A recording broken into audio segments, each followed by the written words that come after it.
Greetings, space travelers. Welcome home. You just tuned your dial to Spaced Out Radio, the only place where you can own the night.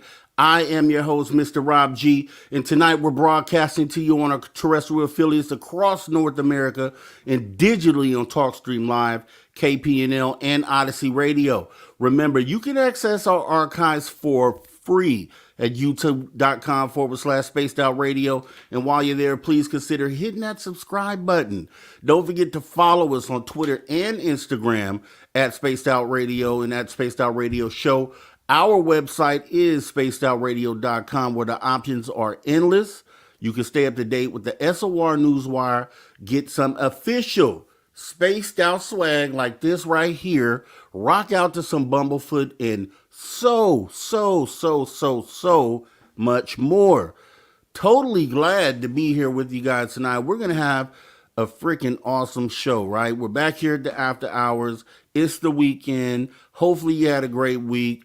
We're going to go ahead and really get into some good stuff tonight. We have an awesome guest, man, back for the second time, back for an encore performance.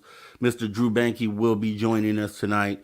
Really good dude. Totally glad that I have the pleasure of knowing this gentleman, and we'll get into a lot of stuff here tonight. But just glad to be here with you guys. So glad that you guys came on out and joined us. SOR, Spaced Out Radio, After Hours. It couldn't get any better, and we're going to make sure that you guys have a great time tonight.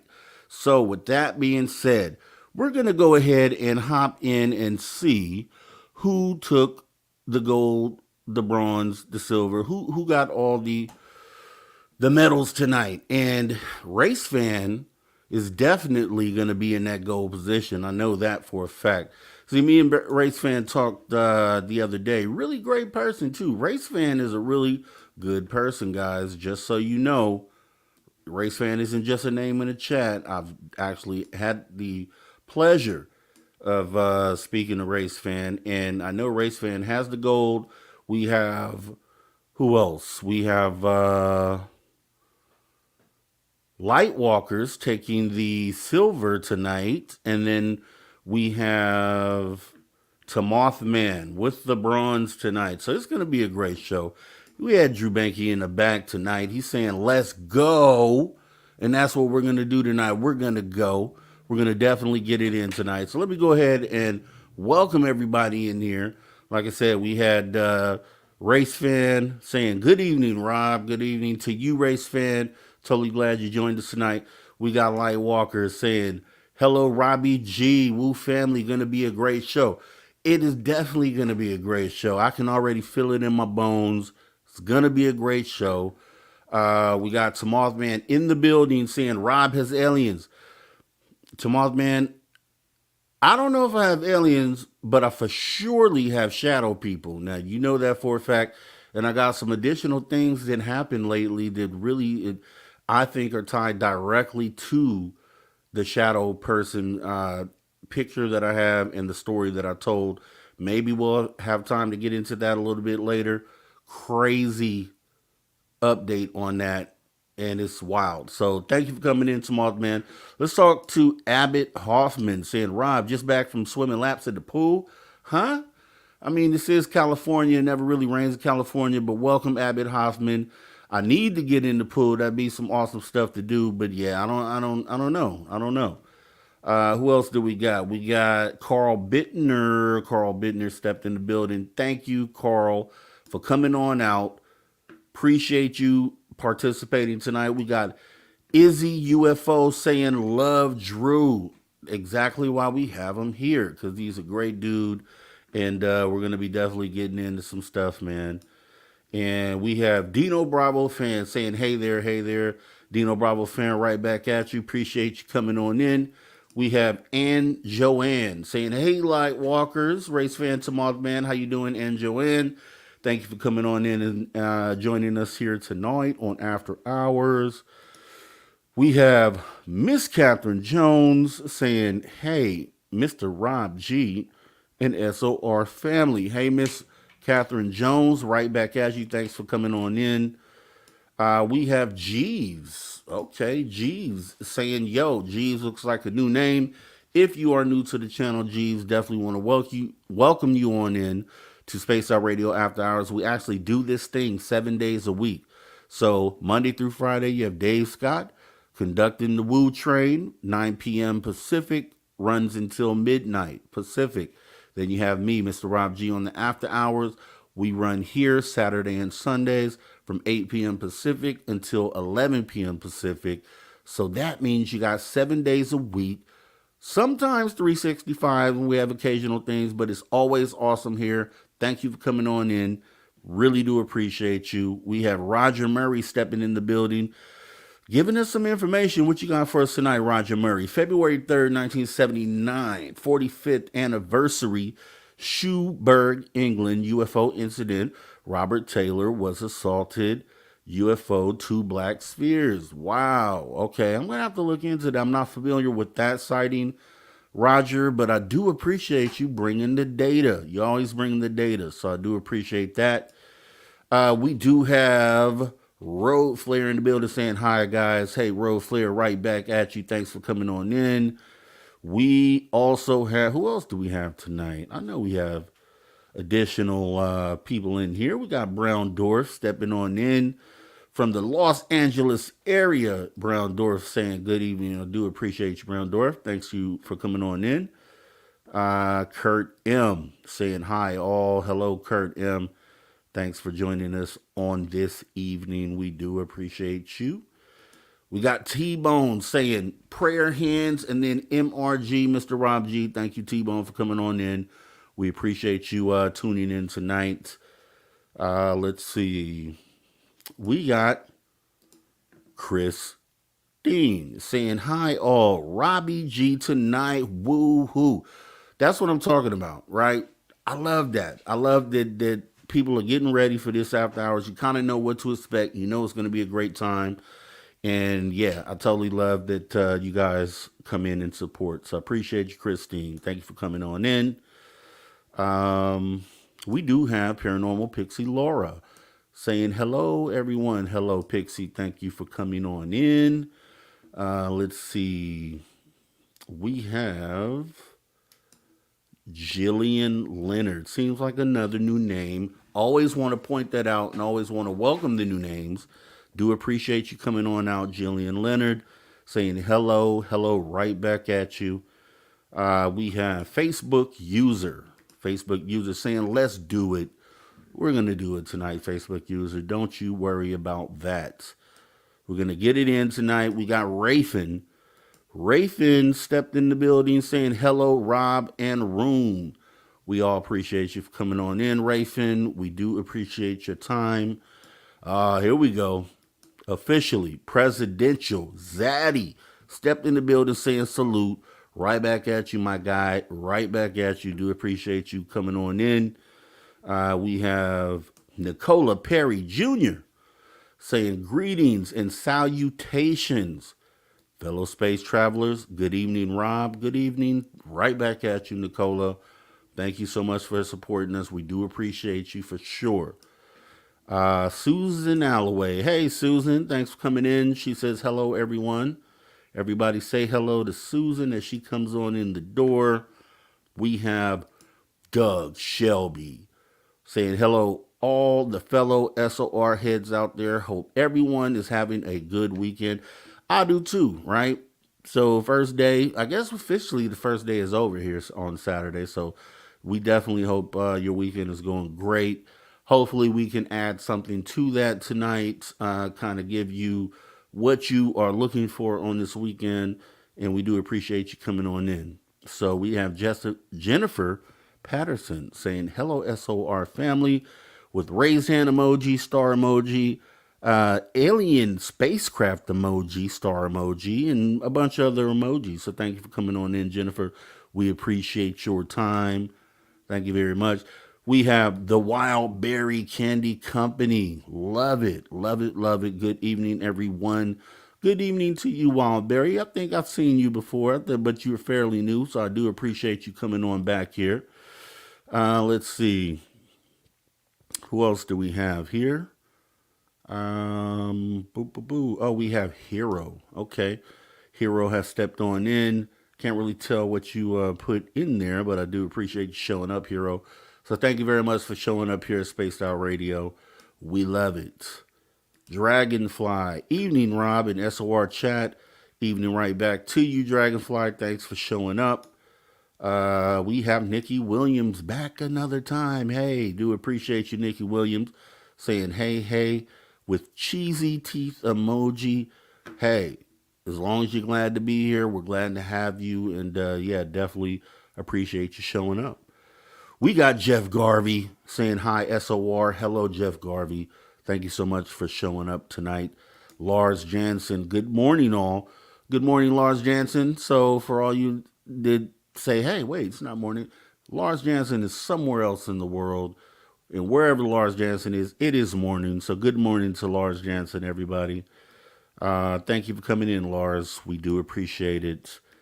And let me see if I can get, we're almost done here. We have, let's see, T-Bone, right? T-Bone has stepped in the building with the giving us 5 hands, saying to Mothman, appreciate you coming on in, T-Bone. Thank you for showing up. Mike Rivers, hi y'all all. It's 0 degrees Celsius here in the prairies. I'm really not great with Celsius. I think that works out to really right about freezing Fahrenheit, I think. 32 degrees maybe, if I'm right. Do appreciate you coming on in, Mike Rivers. Stay warm, though, yo. Stay warm for sure. Who else do we have coming in? We have Little Cam 51. Little Cam 51. World War III is beginning. Just a matter of time before we all go out. Hope not, Little Cam 51. It is kind of crazy right now, but I'm going to tell you what. Is it a distraction for what we have going on right now, or are they really considering doing this? That's what we got to think about and figure out, right? These things always seem to come up right when disclosure or something like that gets hot. Could be a coincidence. I don't know. Guess we'll have to see. Make sure you know how to get to safety if Little Cam is correct. Thank you for coming on in, Little Cam. Appreciate you. Let's see. We have, a Van Gogh sighting. So Dr. Love has just stepped in the building saying, good evening, Rob and SOR crew. Van Gogh, we do appreciate you coming on in. Thank you for showing up.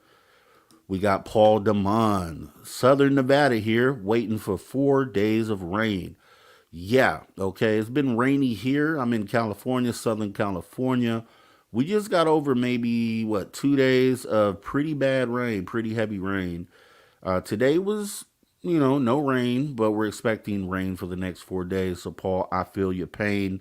Thank you for coming on in. Appreciate you. We got Angels Are Life. Nikki, hey, good evening, Rob. Good evening. Right back to you, Nikki. Thank you for coming in tonight. Let's see. Okay, Miss Catherine Jones is saying, Mr. Rob G, shadow people and aliens are all connected. Okay, there we go then. Then I do have aliens. We're going to get into that a little bit later. Crazy development there. And you wait till you hear the story. It's going to be wild. Let's see. We have Eagle Eye View Images. Okay, like that. Seems like a new name. Eagle Eye View Images saying hi, everyone. Appreciate you coming on in. Seems like you're new. If so, thank you so much for showing up here at Space Out Radio. We have a great time and wouldn't mind having you back. So thank you for coming in. We also have Memorial Gardens saying hello from the UK. All right, that's what I'm talking about. All the way around the other side of the globe, coming in to Spaced Out Radio. We appreciate you, Memorial Gardens. Thanks for coming on out. Arizona Raven, thank you for coming on in with the pink wavy emoji. Hello, right back to you. Thanks for showing up. New names too. Nalicious. I'm new. Glad to be here for the show. All right. So I'll stop again. I said it earlier, but for the new people, Memorial Garden, Arizona Raven, Nalacious. We do this thing 7 days a week. Dave Scott, Monday through Friday, 9 p.m. Pacific until midnight. And then here on the weekends, we do after hours from 8 p.m. Pacific until 11 p.m. We would love to have you back. Consider hitting the notification bell. And yeah, we do appreciate you showing up. So thank you so much. And who else do we have here? We have, let's see. Okay, Drew Bankey says, smash the like button. I like that.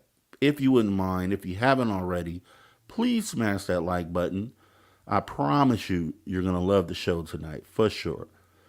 Let's see. Penny Van. Hey, Penny Van. Saying hi, Rob. Hey, right back to you. Thank you for showing up. Thank you for coming in. Aloha, Dave. Buenas noches a todos. Good evening to everyone. Good evening to you, Aloha, Dave 13. Thank you for coming on in. We appreciate you. Let's see. We got River Dog Pit Bull. Hey, y'all. Wavy hand emoji. Cowboy hat emoji. We love it. Bob Berkins. I got bitten by something while sleeping. Not really funny, right? But that's a funny comment. Thank you for coming on in, Bob Berkins. I hope you're doing okay, right? Let's see. Let's see. Okay, let's keep going here. We're almost done. We're almost to the end. I promise. If I'm reading this long, that means we have a lot of great people that decided to come on out and check out the show, and I really appreciate that.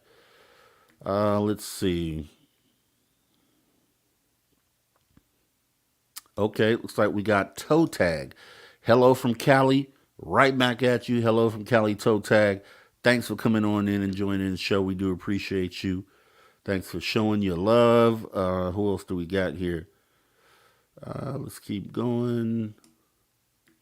Okay, hey, looks like we're all caught up. Say, hey, everybody, thanks for coming on in the after hours this evening. We're going to have a great show tonight. We have Drew Bankey joining us. We're going to get into some telepathy, telekinesis, and all this stuff, right?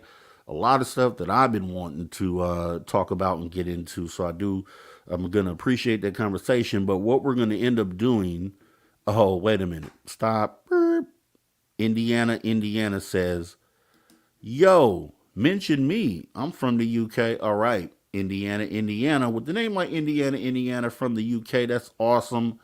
Thank you so much for coming on in, Indiana. Cannot not bring you up. So do appreciate it. Look, Alex Sanchez, thank you for coming on in and saying, wake me up. Come on, wake up. Get up. It's time to get it in.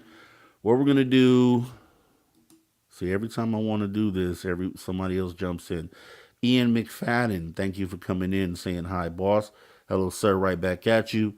And then we're going to cut it off there because what we need to do Let's go ahead and hop in the time machine, the spaced out radio time machine. Take a look back at the week that was spaced out radio. We had a real awesome week like we do all the time. And we're going to go ahead and jump into that, see what Dave Scott was talking about. We had a lot of great guests, and we're going to go ahead and jump into that right now. We'll be right back. I got a lot of people in my audience asking me for this specific one. The red eyes. Is this a stoned moose? Has he been in too much forest hippie lettuce? What's going on here? I don't know. I mean, this was something I got from an U.S. Army infantryman up at Fort Wainwright up in Alaska, and he and several other guys, but his friend in particular, were out on a mission or some type of training exercise, and they were sitting there, and he went to relieve himself and started feeling weird, like he was getting goosebumps. He had this gut feeling something was up, and he thought maybe it was the MRE, that he had a bad MRE, but that isn't what it was. But anyway, and he walked back to the truck, and he says he's walking back, he saw some foliage on the right-hand side fall, and he noticed there was a moose. He said, but the thing was, this moose looked kind of weird, kind of skinny looking. The antlers just didn't look right. It just looked weird. And his buddy happened to see it as well, and he mentioned that he didn't know what the hell it was. So as they were standing there, they started hearing this help cry coming out of the woods in the same direction as the moose. And they were trying to figure out what was going on. And apparently that this moose, they said he may have had red eyes. I don't know how true that is or not. But they didn't know if this moose was actually talking. They didn't go check it out because they were too scared to go check it out. And they got in the truck, and because it was getting cold, and as they closed the door, they heard the help louder coming from the direction of the moose again. And then they saw red eyes. So was it the moose that had the red eyes, or was it something else that had the red eyes? I don't know. The way I look at it, and correct me if I'm wrong, a spiritual awakening is a very, very personal concept and happenstance that takes place. And it doesn't happen to everybody. It happens to a lot of people, especially since 2011. We have seen a plethora of people all of a sudden get these awakening type of moments in their lives. Why do you think it is so singular rather than plural? Yeah, I wonder. And in fact, I've always I'm writing something now, and I mean, I've gone quite out there now, and I believe that the thing that I'm writing now isn't coming from me. And again, somebody had said this 5 years ago, I would have been one of the first people to think, okay, that guy's like nuts. But again, the way that I'm writing it, I'm pretty certain that I didn't know these things that I'm writing. But just to sort of get back to your point, there's something that's come up, and I feel that, if this is a thing, if there's some sort of greater plan, or there's something beyond us, or spirit guides exist and all that kind of stuff, then why don't they just download everybody with this information and just switch things around overnight? But I think it's just more to do with sort of how open we are to this stuff. And I understand that that's kind of where skeptics would say, well, if you're looking for this stuff, then you're going to find it. But I believe that it's just a matter of kind of opening up to it, being on the right frequency. And I think we've all got the capacity or possibility to sort of open up to these things. but mostly we choose not to. We go about our business, we get very distracted with our day-to-day stuff. Bills have to be paid, the mortgage has to be paid, kids have to be taken care of, all that kind of stuff. And we are obviously having this physical experience. But I think that it's possible to kind of step back and tune to these frequencies. And I think when you do, then these events kind of become more common. Why are these stories being blocked? Why are these stories being held back? I mean, these are experiences that are happening to normal, everyday people. So why do we have to hold them back? Why do we have to insult people about what they've experienced on that end? This is what I'm not getting. Really not getting it. Right. I think the more of us that get together and share these stories, sooner or later, people are forced to open their eyes and go, okay, maybe something's happening. Because the government, the other side, will say, is trying to fight that. That's trying to suppress that. Just like you were told, Dave. You guys are just muddying the waters. Follow the science. You got to follow the science. Science is in search of. It's an ever-growing thing. It's not written in stone. We have a scientific method that's solid, but everything we've found from science, you can either grow on or has completely been destroyed by other scientists' theories or experiences. So, I put more emphasis on what I see with my eyes and my mind. And I know those can be tricked too, but when you see it right in front of you and other people witness it with you, I mean, how many of us could be fooled? You know what I'm saying? You can't tell me everything I've experienced and everyone I've ever spoken to that has experienced anything out of the norm. Everybody's nuts, or we've all had mass hypnosis or mass memory loss or whatever they want to call it. I hear you. But I love it. I love being a thorn in their side. So I don't want to dart to the back of the neck one day or something. I don't get paid to do my my podcast, but if I do, I do. Whatever. I'd rather go out trying to champion something than not. So, but what's that, Dave?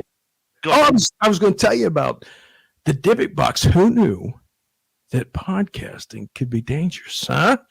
Well, but my favorite story that I love hearing from you, and I could hear it every day, is your encounter with a black-eyed kid. Oh, yeah. Okay. And for our audience sake, okay, there's actual documentation of this with Jake and the security cameras in his house. I mean, tell the story. I mean, this is just incredible. Yeah, so this was January 2nd.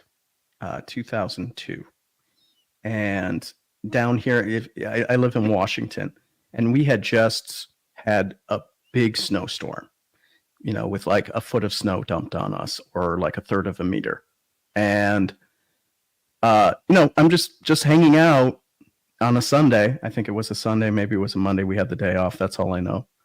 And I'm sitting at my computer, working away on the blog, when I hear the doorbell at my front gate go off. And I'm like, well, no one's going to be making a delivery today. This is like the holiday that everyone's celebrating.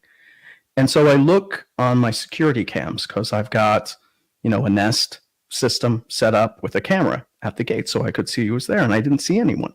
So I'm like, okay, great. The ice is melting, snow's melting. It's leaked into the buttons. It's probably going to short it out or something. I better go check it out. So it's about dusk. It's 4:30 or so at the time, and open the door and let the kids out, my pack. So I've got 5 dogs, if you didn't know. And, kids are playing, running around in the snow. And I go up to the gate. It's a wood gate. And so there's about 1/4 inch spaces, in some places like a 1/2 inch gap in the wood planks. And I can see a kid on the other side of it. He's wearing pretty much a gray hoodie and blue jeans. And I'm not good with kids' ages. So he was like a little over a foot shorter than I am. So I'm thinking 10 or something. And I'm like, why are you going to be out in this weather like that. Because there's nothing around me where I live. On the other side of the road from my house, it's just a big empty field, and there's 3 or 4 other houses on my block. So I'm like, "Hi, do you need help? Are you okay?" And the kid, he's got his hoodie up, or his hood up on his hoodie, and it's covering his face. And he's like, "I need to use your phone. Let me in to use your phone." So I did have my cell phone with me. I'm like, "That's okay. Just what's your parents' numbers?" And then, of course, I'm thinking nowadays everyone just has the numbers punched in. Not everyone knows everyone's phone number anymore. But I'm like, "Just give me your phone number, kid, and I'll call your parents if you want me to." And he's like, "Let me in so I can use the phone." And he's just sitting there, and I can't see his face. He looks like he's either Latino or maybe Native American. He has like olive-skinned hands, and from what I could see of his face. And at that time, Mikey, who's my big pit bull, he's like 100-pounder. He comes up finally and looks at the gate and starts barking. So I turn and shush him. And when I look back, the kid is gone. So I undo the bolts on the gate and I open it, and no one's there. And as I look down the block, like I said, I've got a couple of houses on my side of the road, but the other side's just a big open field. For the road stretches about half a mile, and there's just no one there. What Earth animals are not originally from Earth? Well, you've got a few. Okay. Some of your jellyfish, the octopi, quite literally, the octopi came from a whole different area. Those are 2 of your biggest ones. There are a couple of the bats that are very similar. I don't honestly know if the larger bats evolved here or if they showed up, if you will. But those are some of your bigger ones, of the more obvious ones. And of course, we can say it's not an animal per se, but the chupacabra did not originate here. That I realized is a cryptid. Mm-hmm. Oh yeah. What is it now? I believe it's the spare knocked in. There are certain undersea sponges. Well, you don't have any surface ones. There are some sponges that are not originally from here.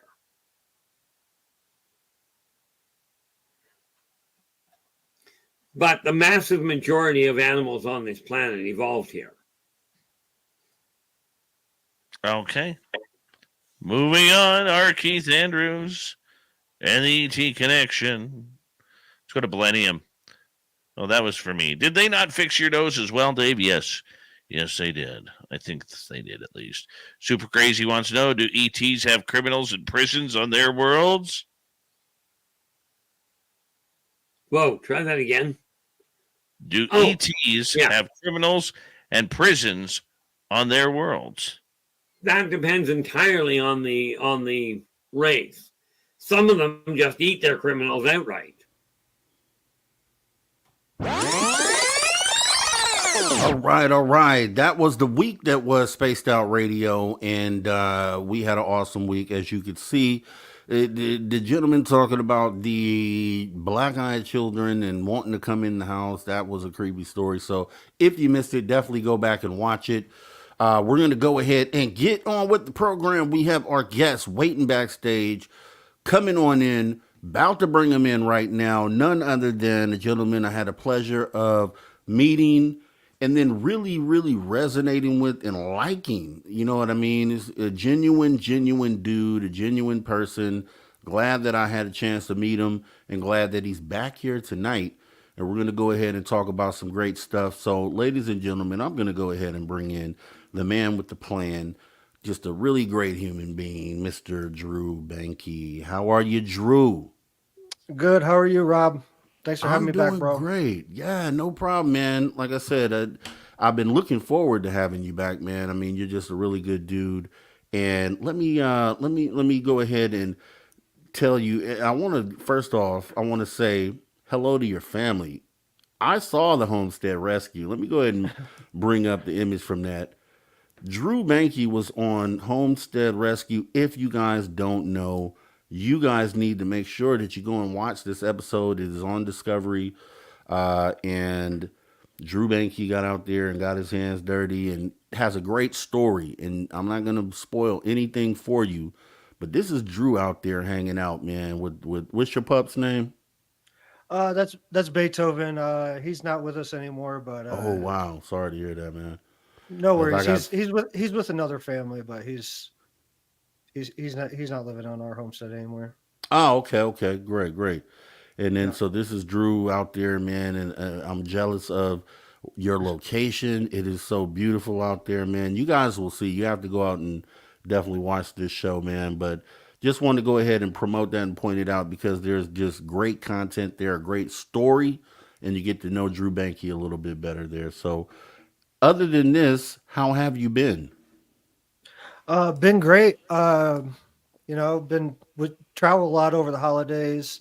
Did a few speaking events. Spoke at Zen Awakening Festival in Florida, and then spoke at Winter Delic, which is a psychedelic conference that was in St. Petersburg in December. And then went to Ohio and was with family for Christmas and New Year's, and then come back home. And now we're just getting the Homestead dial back in and getting ready to do ceremonies and hold retreats and everything, and just promoting. Using Homestead Rescue to promote my social media accounts and stuff and expand everything. So it's still giving, the show's still giving back to us. Actually, this office I'm in right now, this is the cabin that's on top the cabin that's on top of the Yeah. horse thing. This is where I'm sitting at right now. I can finally talk about it. Dude, that's what I'm saying. That's why I didn't want to spoil it out, but you said I'll let you tell it. But yes, it's awesome, dude. So I see that. I see that that's where you're at. That is awesome, dude. And you're just the stuff that you do, the things that you mentioned during the show that you do are just makes you a good human being, man. And I knew that because I resonated with you initially. I was like, I just get a good energy from this guy. Seems like a really great human. And then when I watched the show, it just further confirmed for me that yeah, that's he's that guy.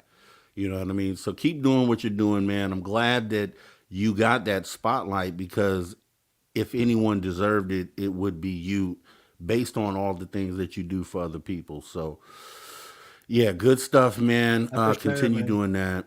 And yeah, once again, also say hello to the family. Got the chance through the show. Got a chance to see your family, beautiful family, your Yeah. new addition. Congratulations on your new addition.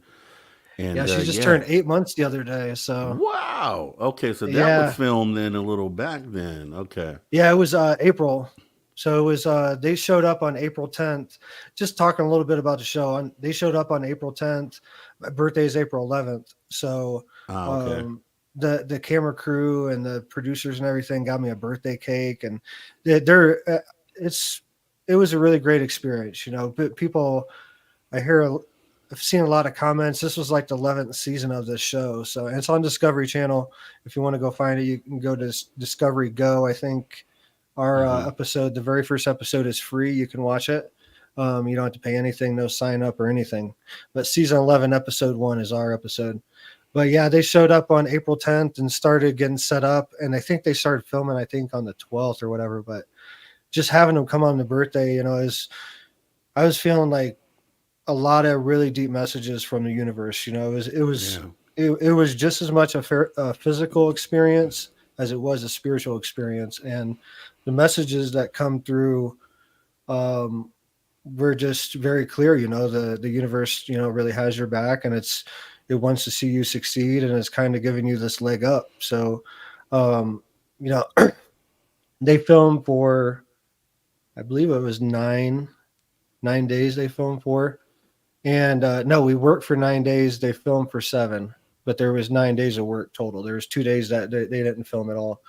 but they had to, compress that all down to, just basically like an hour's worth of film. Yeah. And there's a lot of things that got cut out, and this Discovery Channel, they didn't, I they knew ahead of time that I work with, ayahuasca and on the fringe and of a lot of consciousness and everything. So, but we talked about how far I could go and what I could talk about on film. So I took it just as far as I could go on Okay. film, just to Yeah, let yeah. people, just, a little, if you knew, you knew, you could feel Yes. it through different things I was talking about. And the main character, Marty, me and him still talk pretty much daily and still. And he's a really great dude, and his whole family is. And it was just an amazing experience. But yeah, overall, it was definitely a message that we're supposed to be here, and this is where we're supposed to do our work at. So Yeah, man, it was tugging at the heartstrings, man. I'm sitting there, I'm a dude, I'm like, because I know you, I'm like, oh, I'm like, that's Drew. And it was just like the things that they were observing and the comments that they made about you. I'm like, okay, yeah, they get him then. You know what I mean? They understand what it is that his purpose is and what it is that he's doing. So, like I said, I learned a few other things about you there. Got a chance to see your family. That is so awesome. It was funny because your daughter was out there putting in work out there, and she was learning how to use some of the tools and stuff. And I thought that was awesome too, because she's like, "Oh, I never really did this," and so that was pretty cool, man. You guys got to go see that. Make sure you go to Discovery and check Drew out. And then you had your Sacred Journeys Within that was shown on there too. So I thought that was also yeah, it's very nice. And we're actually even in talks about maybe doing our own spin-off of it, where me and Ella go to places and help out retreat centers. So there's some talk of future episodes coming out. I know we really hit Marty pretty. I connected with Marty pretty deep, and he kind of knew that was going to happen. I knew if he spent enough time in my physical aura that he was going to be pulled into what my vision was. And it's very clear by the end of it that happened. So Well, congratulations. Another note, me and my wife's 7th anniversary is tomorrow. So on the 4th. Congratulations on that. Yeah. Shout out to Ella, and shout out to Ella. yeah, putting up with me for 7 years. So, and I have to ask, just since we're talking about this, how did the garden work out for her? Did that work out pretty good? Is she liking that? The greenhouse, yes. Yes. The sunken gardens, no. The bales really didn't work out how they were made. They didn't have any R value because you couldn't get them really compressed hard enough. And plus, it just kind of made a perfect den for rattlesnakes. So, and anytime we had plants growing in them and it started off really good, but the first windstorm, it blew, it filled up with tumbleweeds, and then you just had to keep getting tumbleweeds out of it. That was going to be a problem. Yeah. I think you can't stop those from coming at all. No, they come at the most windiest time of the year though. And Discovery really planned that like that.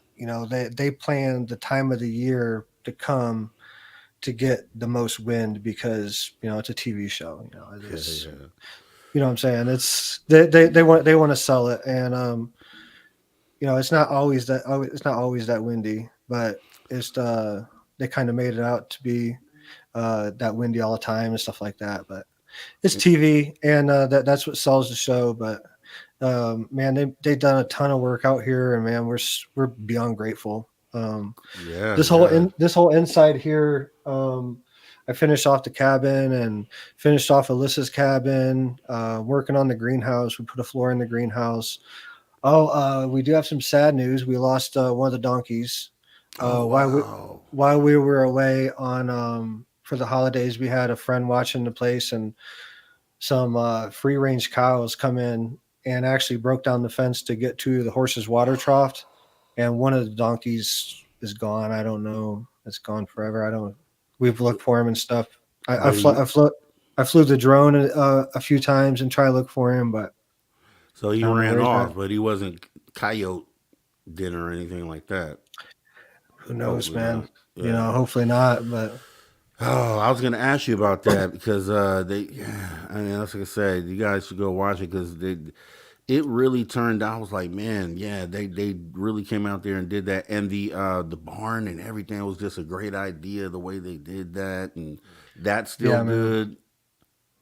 Yeah, That's where you're at. yeah. You're above the barn, right? I'm Yeah, sitting on yeah. top of it. Yeah, I'm sitting on top of the horse barn right now. Like the horses and Atlas and one of the donkeys is below me, and the two goats.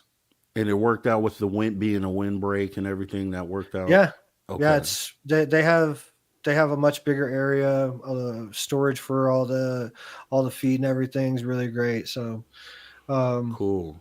yeah, it's we're planning on finishing off the other shipping container. So one shipping container was like a goats and all that stuff, and I have that turned into like a shop, and that's where hay stored and all that. Then the middle is like horse stalls, and then we have another shipping container.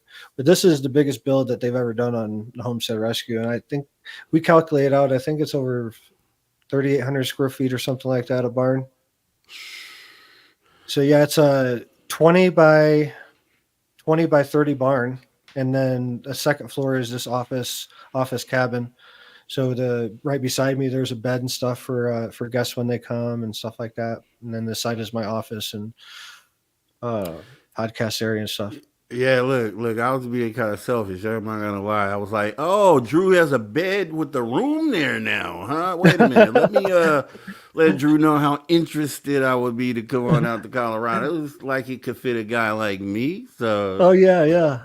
I'd love to have you out, man. Anytime. yeah, man. I was like, dude, I got my hit Drew up on that. You just you just have to eat a fistful of mushrooms when you hit the door. That's all. That's the only. dude, done.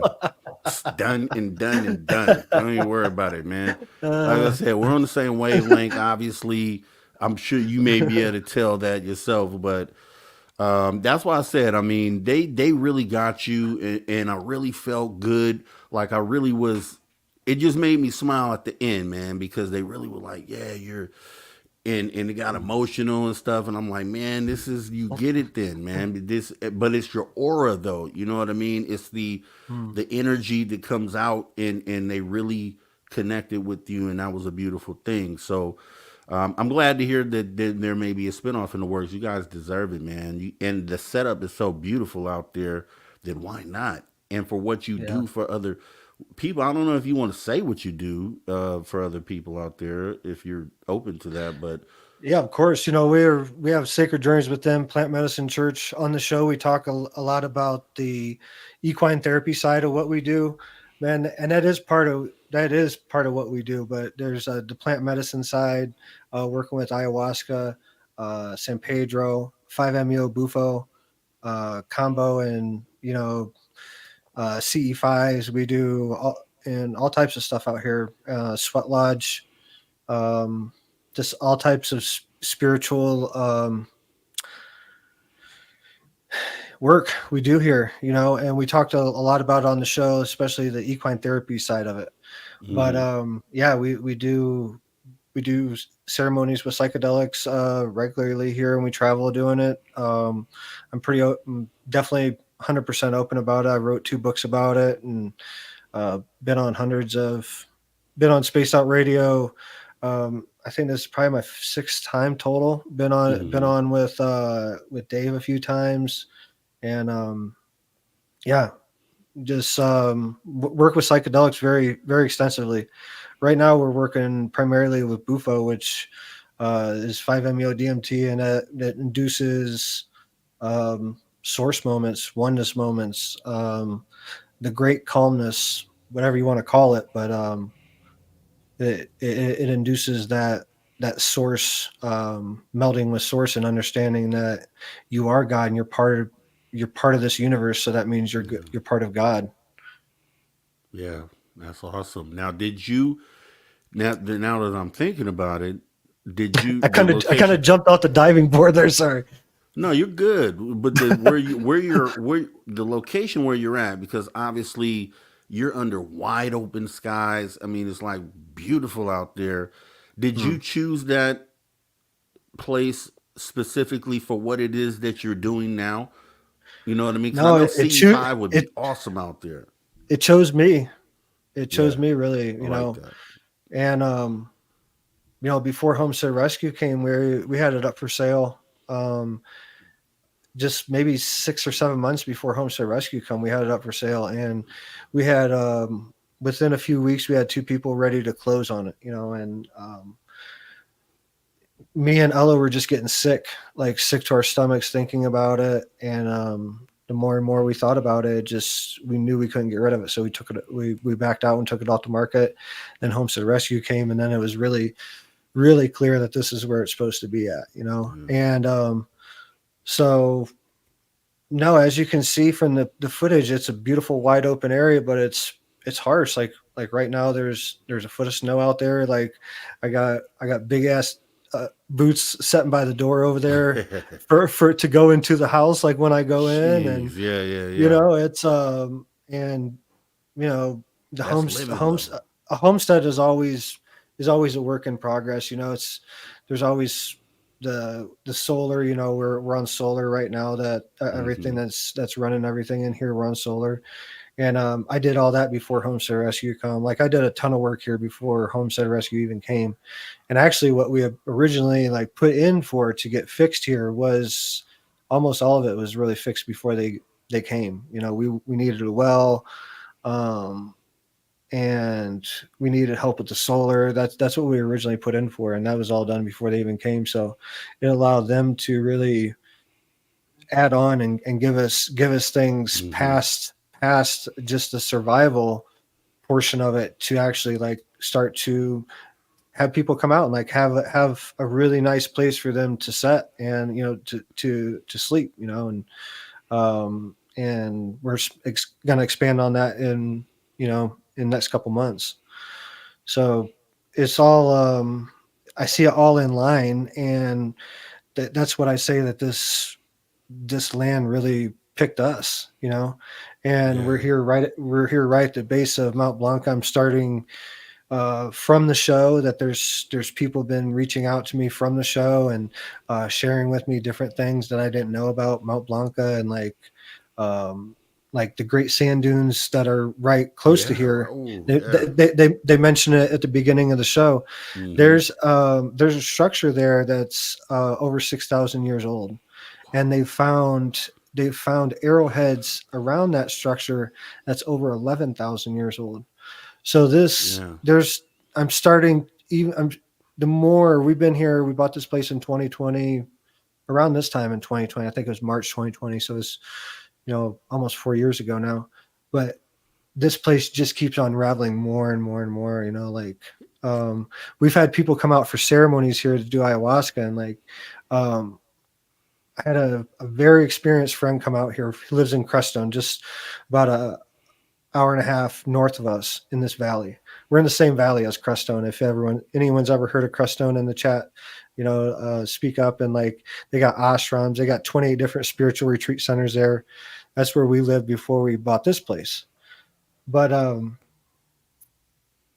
yeah, he come down and did ceremony with us maybe a 2 years ago, and he was supposed to help us. He's playing guitar and playing music for me, helping me. And after the first night, he's like, "I got to go home, man. I can't be here." And he walked outside with me and was walking. He's like pointing to the mountain. He started crying. He's like, "I was in ceremony last night. I looked out the window and looked at the mountain, and this huge purple dragon come out of the mountain." And Wow. he's like, "I got to get out of here." And it started like breathing fire, but it was energy, and it was pointed right on my property. He's like, "I don't know what it is about this land, this property was really powerful here." And a lot of people said that. So this land, I don't know what it is about it, but this little 5 acres that I got here in southern Colorado there's something about it. You are so right. And then when you said, because I'm like, okay, you picked this because when I say that, it seems like this would be a place you would pick yourself. But when you said it picked you, that just made even more sense because of the area is obviously there's natives that lived there at one point in time, And for anyone who just wants to picture it, it's high desert, right? And then it's rocky mountains pretty much on all the perimeter surrounding the location. And then you have, I don't even know the landscape, but they showed the sand dunes, which they said, I mean, we're talking about real desert sand dunes in the high desert there. They said the largest sand dunes in North America, which seems to be crazy. So there's a lot going on there that isn't that I can't put my finger on it, but it doesn't seem to be normal. You know what I mean? It's like there's something about that area specifically, and yeah, you're the perfect person to be there. It just fits you so well. It's just you were supposed to be there. So when you said it picked you, that really makes a lot of sense when you say that. Yeah, there's parts of it that are it's hard to live. It gets windy as hell out here sometimes. It's cold, and but anytime we've tried to leave or tried to even think about moving the retreat center to another location, it's something has come up where it's like it's very clear. The whispers of the universe start screaming at you. Whenever we tried to leave here or anything like that. So it's our work supported here, and we're close to the border with New Mexico, which is 32nd or 33rd parallel or whatever. I'm not sure what it exactly, but that's a main meridian line for the Earth. There's Okay. a major amount of traffic for ET crafts there, and I've had probably just from while we've lived here 10 bona fide, like, no bullshit, okay, that's got to be a UFO. Oh yeah. That can't be one of ours. There's at least 10 of those. My son was born when Hawk was born. I was doing a podcast on another station. It was January 10th of 2022, and my wife went. This is when the studio used to be inside, and the studio is right above the bathroom. So I heard my wife. She was pregnant with Hawk. She was like 7 months pregnant, and I heard her down there like going through something. So I was like, I gotta go. Went downstairs, and as soon as I took a look at her, I was like, okay, we gotta go to the hospital. Hopped in the car and went to Alamosa, which is about, and this is heading west, from Blanca, heading west, going further into basically across the valley. And I'm like hauling ass on the phone with 911, and my whole like cop training and like military and all that came back, and I'm just like I was like went into like a real calm zone, and just give them like a situation report on Ella, letting them know, like let the ER know we're on the way and everything, and she's super early. And I look over and there's a comet. I'm just gonna say a comet because I don't know what it was, but there's a ball of light. I'm just gonna comet maybe, but it was traveling horizontal with the valley, and it was only maybe a couple thousand feet off the deck, and not going up or down, just going along with us, and it was heading the same direction towards Alamosa. And man, time just slowed down like half speed. And I look over at Ella because she was like in between. She was like having contractions like pretty much nonstop. And I look over at her. She's like, got the handle, and she's like setting up in the seat. Yeah. And I look over at her, and she's at a total calm point, like in between the contractions. Like, I hope you see that. And she's like, holy shit, what's about to happen? I was like, something's about to happen. And then Hawk was born right after midnight on 111. And right after that, I come home, and I ran home. He was born, airlifted to Colorado Springs and everything within like an hour of being born. And then so Ella's like, go home, get some clothes. I'm going to get out of here. As soon as I can walk around. The doctor said you make like 2 or 3 trips around the floor or whatever, and use the bathroom, then you can go or whatever. And knowing that we're going up to another hospital.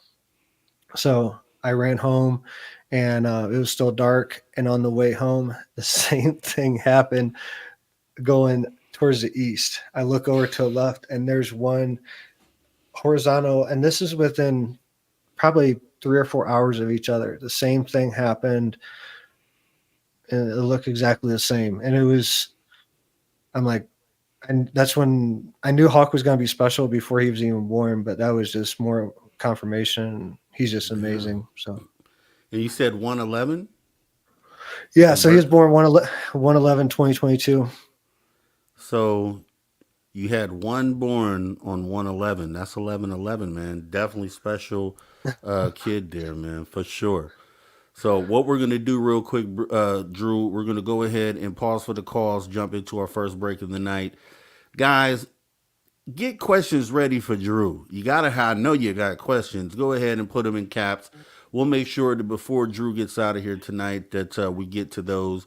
I will be saving those, but for now, we'll be right back right after this break. Hey, Yeah. grab a pendulum. Anyone in the chat, if they've ever seen my telepathy and telekinesis stuff, grab a pendulum when we come back. So on the break, grab a pendulum. Should be awesome, guys. Grab your pendulums. We'll be right back.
right, everybody. Welcome back to Spaced Out Radio after hour number 2 with me, your host, Mr. Rob G. Tonight we have Mr. Drew Bankey in the building.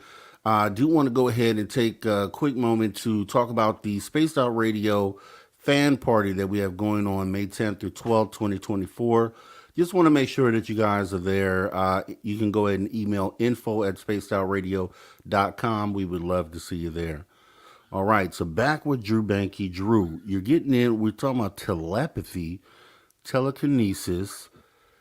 Okay, this pendulum. What is the pendulum? And tell me, just I'm going to sit back and let you run this because I don't understand this and I would love to learn. So, what if you wouldn't mind diving into that a little bit? Sure, but before we get to the pendulum, we should talk about Dr. Emoto's work with the law of water or the secret of water. I can't remember the name of his book, but Dr. Emoto, he's a scientist. I believe he's passed, but he's done a lot of work on figuring out that water reacts to frequency and vibration. Done extensive studies on both positive and negative, like hate speeches from Hitler. He would put in a glass of water in a room and have a hate speech from Hitler. In another room, he had the same glass of water from the same source and put it in a room, and he played like I think it's Beethoven's Fifth Symphony or something like that on repeat. Both rooms, the Hitler speech and Beethoven, with a glass of water, separate rooms, and soundproof rooms. And then he left him for 30 days. At the end of the 30 days, he went in and looked at the water, and the water that was in the room with the hate speech from Hitler was visibly like moldy and undrinkable. It was visible that it was a lesser purity of water than it was before, very clearly. And this experiment's been done with rice and stuff too, all types of other things. But the water in the room with Beethoven was actually purer than it was when it started. So testing it and everything, and the molecules, the cells of it, they put them under microscopes, and there was a vast difference between the two rooms. The room with Beethoven in it, the cells were geometric, really clear geometric shapes to it, and the other room, the water in it was just oblong, and you could tell it was something happening to the cells. So they really come to deduce that it was from frequency vibration. So we our bodies, are 80% water, around about, and that means that if the frequency of vibration affects a glass of water, then frequency and vibration affects this glass of water. And if we know that, then we can, Reiki healers, they're tapped into this knowing, Christ consciousness, healing as Christ consciousness, all the Egypt stuff. I think it all goes back to understanding our sacred powers that we have inside of us. Like, we're lying dormant. We have each and every one of us. It's not just me or anyone else that's wrote a book or speaks public. It's everybody, every single being that has a heartbeat. We have electricity in us that, it can be measured, and it's a scientific fact that we have, like, each and every one of us has a spark of electricity in us that runs up and down through us. It goes up and down our spine, which is our chakra line. Then we have meridian points, just like the earth does. Like, everything that we are, we're a pattern. The pattern is replicated throughout everything. Everything has the same pattern. Everything has a chakra point. Everything has a meridian point, all the way from the smallest grain to the largest mega planet, universe, whatever.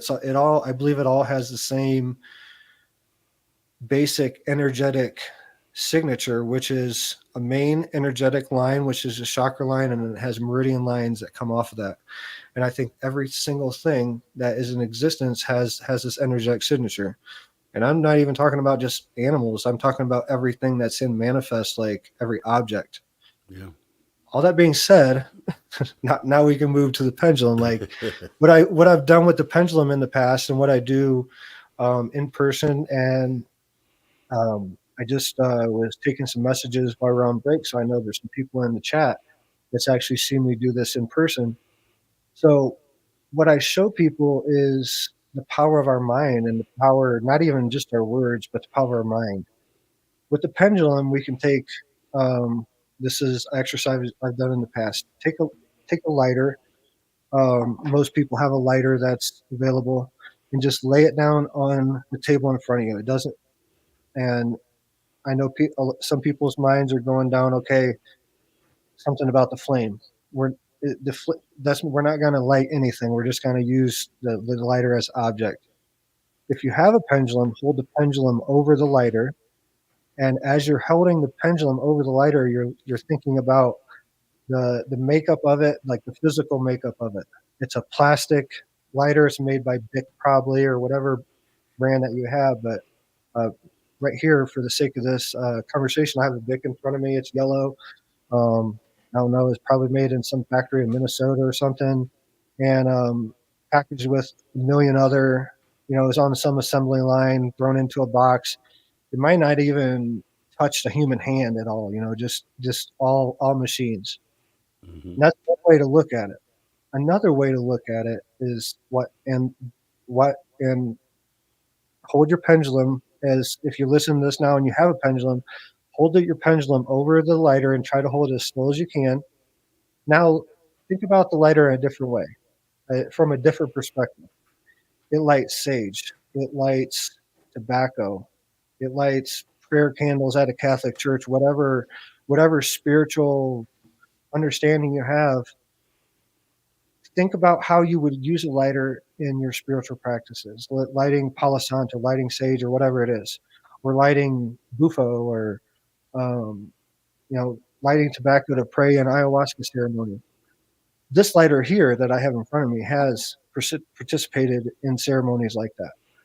So there's two different ways to look at this lighter. And as you're holding the pendulum, notice, as I'm speaking about the lighter from two different perspectives, a very cut and dry 2D perspective or a very sacred perspective, notice how the pendulum changes. It almost feels like there's an energy coming off of the lighter if you're talking about it in a sacred way. Mm-hmm. So, that goes back to what my first book is about. And when I come to the understanding that everything is perfect, like one of the biggest lies that we've been told our whole life, like, oh, nothing's perfect. Like, don't ever think that anything's perfect. That's the exact wrong. Like, everything is perfect. You have to shift your perspective to align with whatever's happening, and things happen to us because we're living a 3D life and going through this trial and tribulation, going through this evolutionary process, and it's meant to help us expand. So, think about if things pop up in your realm for you to, like, problems or issues, shift your perspective as there's obstacles meant for me to overcome, because they wouldn't be put in front of my path if I wasn't meant to overcome them. Because I am a child of God. I'm a child of this universe. I'm a particle of source. I am source, whatever you want to call it. Like, that's, if anyone's had any experience with the pendulums, please say something in the chat.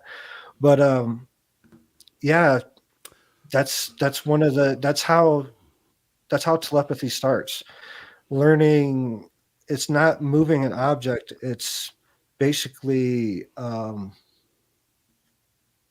transmuting an object from a 2D object to a sacred object. And, everything is sacred to me, because I understand that whether it be ayahuasca or this computer, like, the idea of this computer was in someone's head at one time.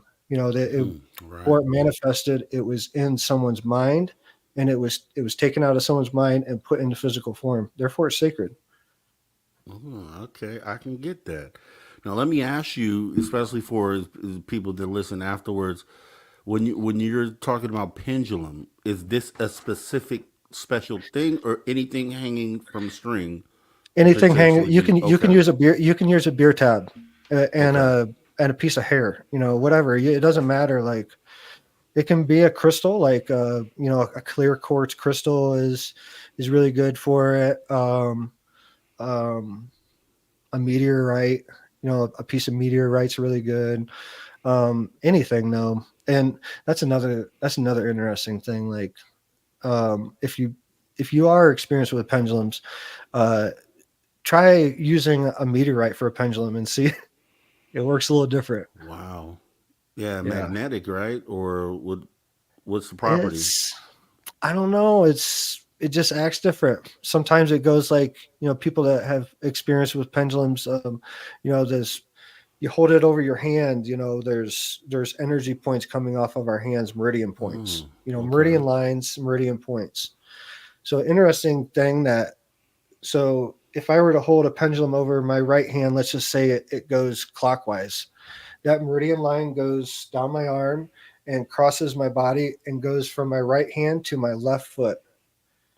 Mm. So, my left hand to my right foot, and my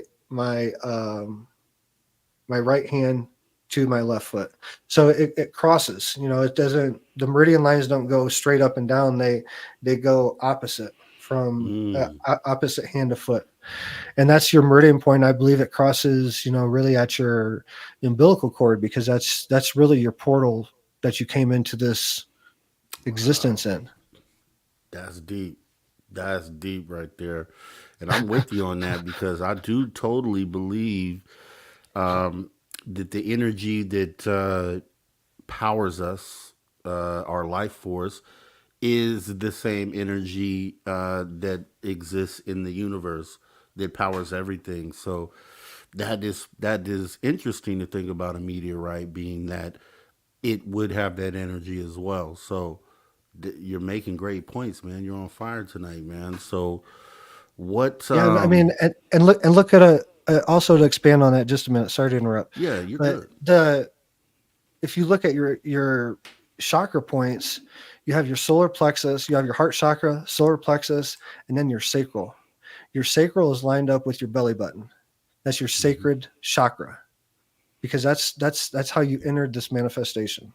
You you were connected to source from your belly button. You were connected to your mother, and then you Hmm. were disconnected, and you started this process of being separate from source, and someone Mm. disconnected you from source. I've talked several times about lotus births and things like that. We weren't able to do lotus births with either one of our children, but with our youngest, Ember, we were able to do a delayed clamping. So not only a lot of nutrients are passed from mother to baby right after birth, up to 20 to 30 minutes after the baby's born. If you leave the umbilical cord connected without immediately cutting it, there's nutrients and everything that gets transferred from the mother to the baby. And also I believe there's spiritual codes, and there's and not having a such abrupt disconnection from source, from such a abrupt disconnection from source. I believe that's what we're all. If you haven't had a lotus birth, there's only a handful of people on this planet that's had this happen. It used to be a very well known and well practiced, much more practiced birthing practice than it is now. And I believe it's known, and I believe that's why births are the way they are, like to enslave humanity. How the hires to be have. They've taken away this knowledge, and it's all there. Like it's well known. All you have to do is start. And I hope that this conversation that we're having brings it up in a lot of people, and they start to look into it for Heck themselves, and yeah. start to do their own research on it. Drew, you are just, dude. I had never thought of that, dude. And you can almost think of in the way that you're saying this, you can almost think of the umbilical cord as like, uh, as an analogy here, like a computer, like your USB in a external drive, and downloading the data, getting the source data, and then disconnecting that, and then it's on its own. Oh, dude, I like that. I like that. That's Man, I'm heavy. I'm always going through my own process too. And Jennifer Patterson said, "What's a lotus birth?"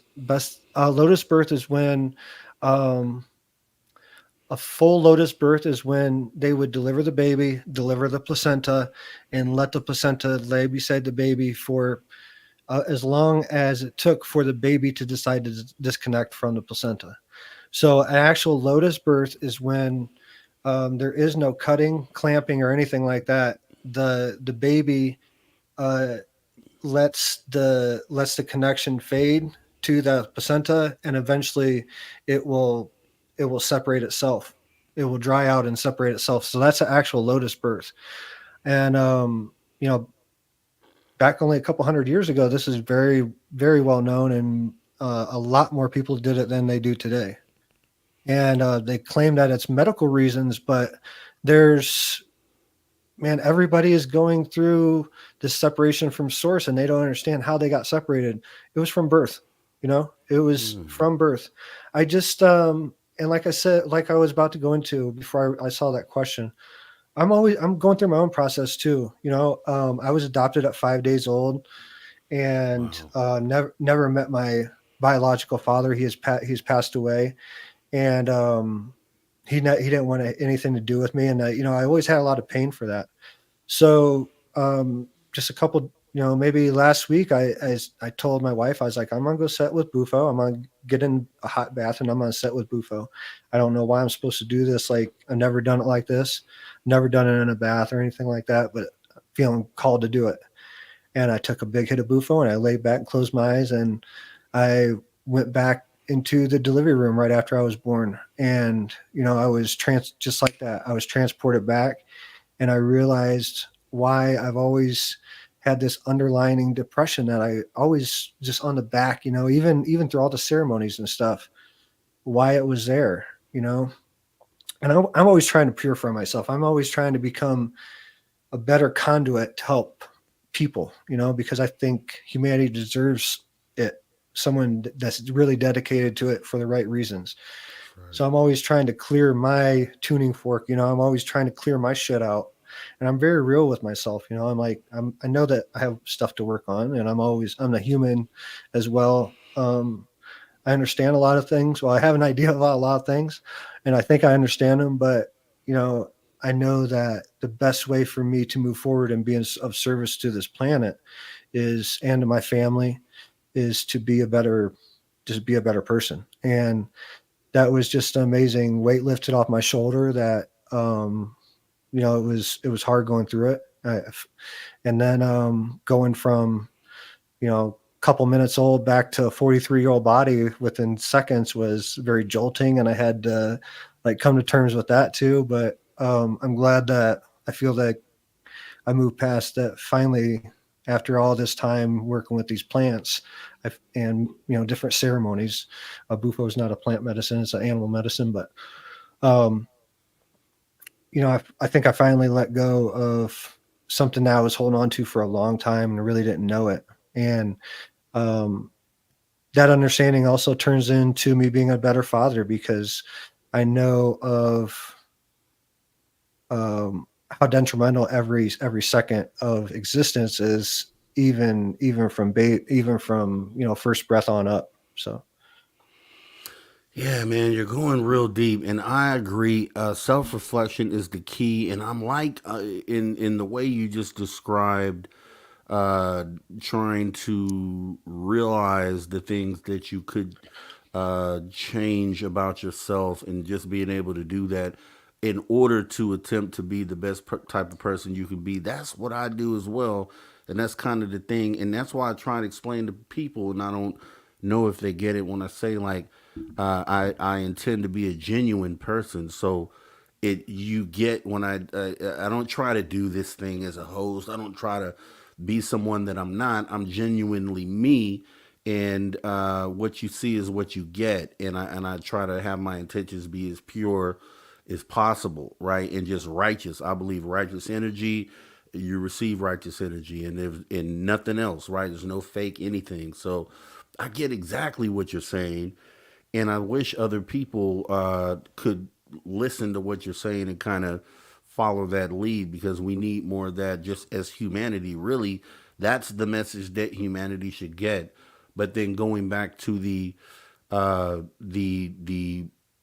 portal to your mother, that just makes so much more sense on why potentially we could be lost as humanity, and just why we have to figure things out so much as we go through life, because we didn't stay connected and get all the information that we needed genetically or however that transpires. So that's deep. And I sit and I think a lot about why this is, and how this works. And I've never thought about what you just said. And I think that that is something that is very important for people to hear and for people to know, because it could be literally that. Should we why are we snipping umbilical cords as soon as baby? That's something that society has us doing, and it probably isn't the natural or right thing for us to do in that situation. So No, I mean, and then I'm not saying there's not situations where it needs to be done. You know, obviously in the case of Hawk, he was, you know what, I think it was like 28 weeks he was born. So he was born like 12 weeks premature. So obviously in certain circumstances, you know, there's different circumstances. Like, and I'm glad, and I'm definitely grateful for the medical team, you know, at St. Francis in Colorado Springs, and the hospital here in Alamosa, the flight crew and everybody. My heart goes out to them, you know, because they stepped up, and at a time when I didn't know what to do, you know, for those first couple of weeks of Hawk's life. Like, we didn't know if we were going to be, you know, planning a funeral soon or planning birthdays, and thank God we're just planning birthdays, you know. And he's this amazing kid. There's nothing wrong with him. He's 100 miles a minute.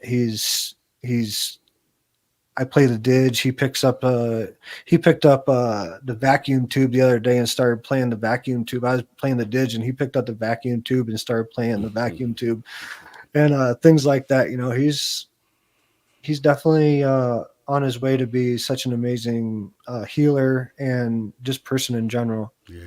So super grateful for him. And so there's that. All that being said, there's times for modern medicine, but we have to find the balance between that two. Like, modern medicine isn't always the answer either.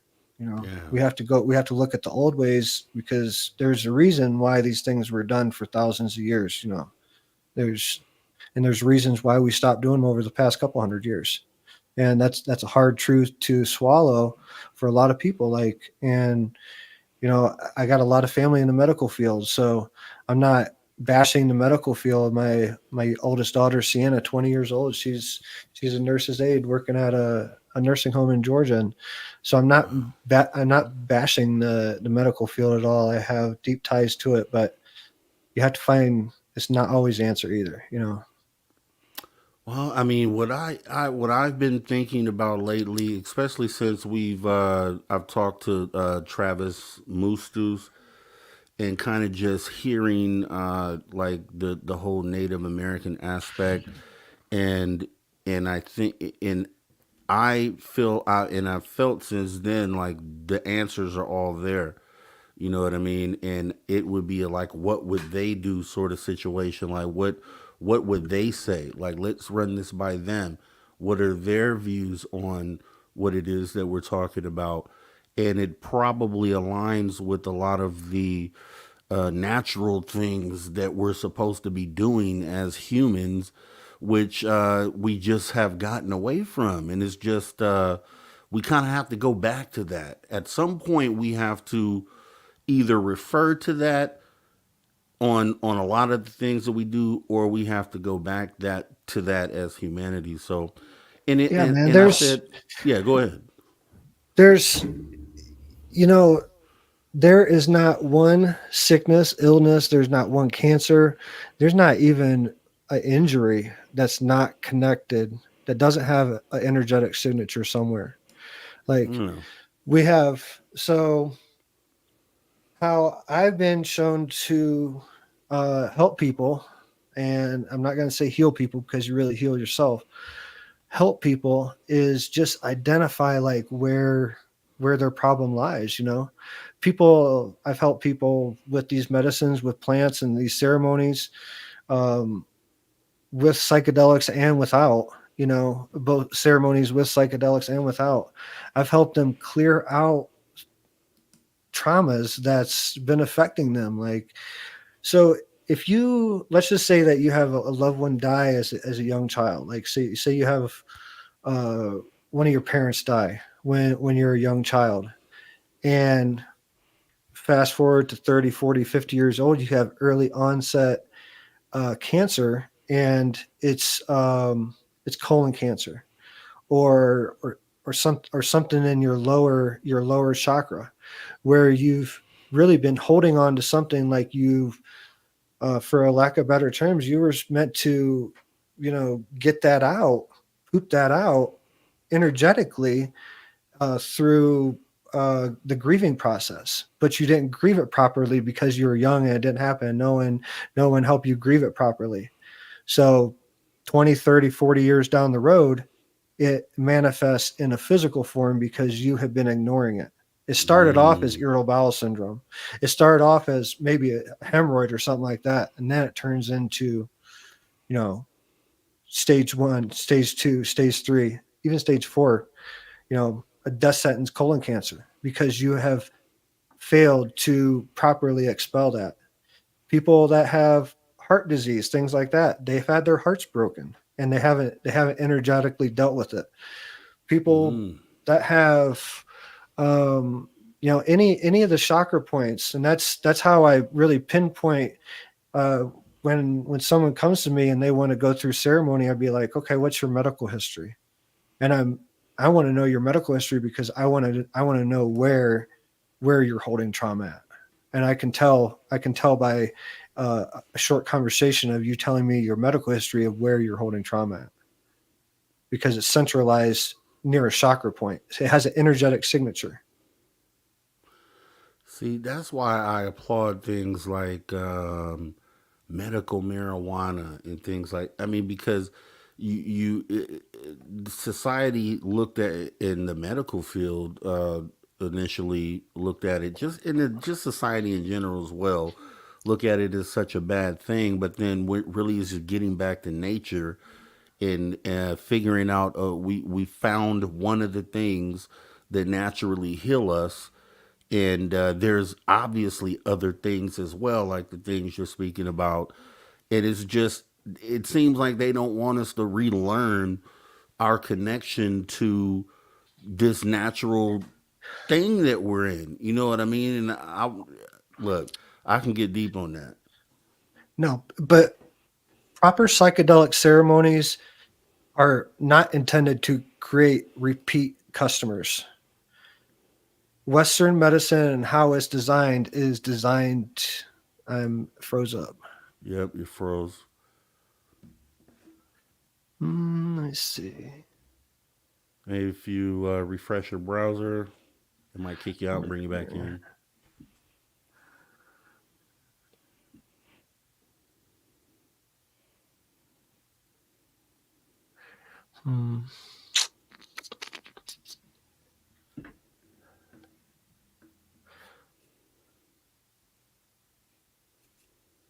I'll be back. Yep, we'll be waiting.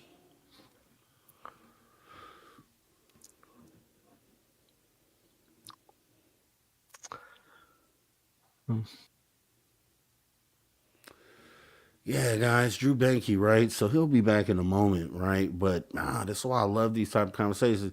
That's why I love talking to people that understand the, that really understand where we need to be as human beings, right?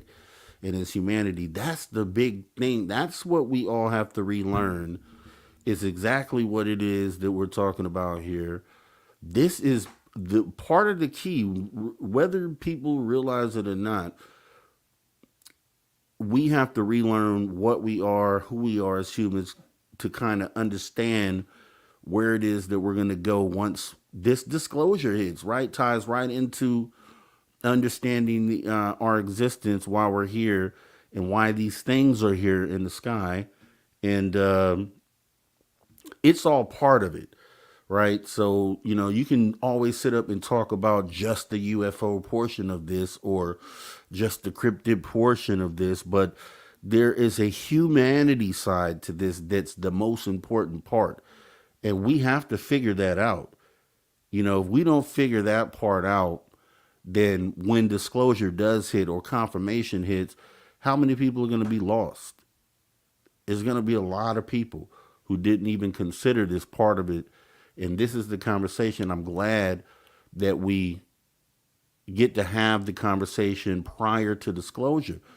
I ask a lot of hosts out there, and I'm keeping my eye out for Drew once he comes back in, but I ask a lot of hosts out there that do other shows like, hey, what do you do once disclosure hits? What is your plan? A lot of those shows don't have answers. A lot of those hosts out there are just don't even understand that part of it. You know what I mean? I can't say if they care or not, but they don't seem to understand that learning who we are as human beings is going to be one of the biggest parts of how we deal with confirmation and what, the way we move forward once it gets here. So that's why I love doing what I do, right? Because you get an opportunity to try to affect what we're doing and try to move the needle, like the conversation we're having tonight, that kind of matters to the overall picture. So when I'm gone, I know that I did something that helped move this needle and helped get us closer, or not, humanity as a whole, closer, or at least more prepared for where it is that this thing is about to take us, because it's more than just, a UFO story. It's more than just an encounter that you had. It's deeper than that.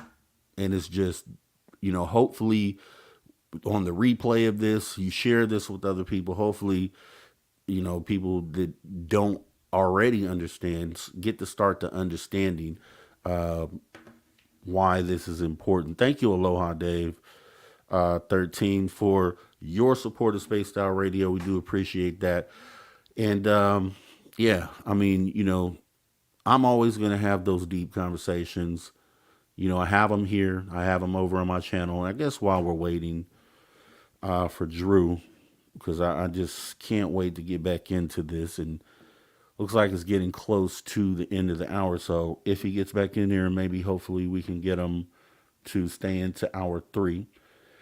But while we wait for him, talking about real conversations and humanity and how important humanity is, let's just take a second to take a look at my channel here. It's called The Social Dig. We have a lot of great conversations over there at The Social Dig, a lot of real ones like we're having tonight. Trying to get my channel up here. I do the after hours on the weekend and we have a great time. And then during the week, we go right over there to The Social Dig, and we also have additional great conversations. And I would love to see you guys there. So if you have not already, come on over. I know a lot of you have, because I'll see you in the call-in show that we do on the weekends, which, by the way, we won't be doing it this weekend. It's my girl's birthday this weekend. So right after this show, I'll have to go hang out with her, which is a cool thing to do, right? But yeah, just whenever you get the time, come on over to The Social Dig. Please hit the subscribe button, notification bell, and you'll see when you get there, it's a lot of like-minded people, a lot of people that you see here in the chat. We're at like 344 subs over there, trying to get to 500, and would love to have you come over and, as our motto is over there, come join the conversation. So I'll post it in the chat here as we wait for Drew Bankey. And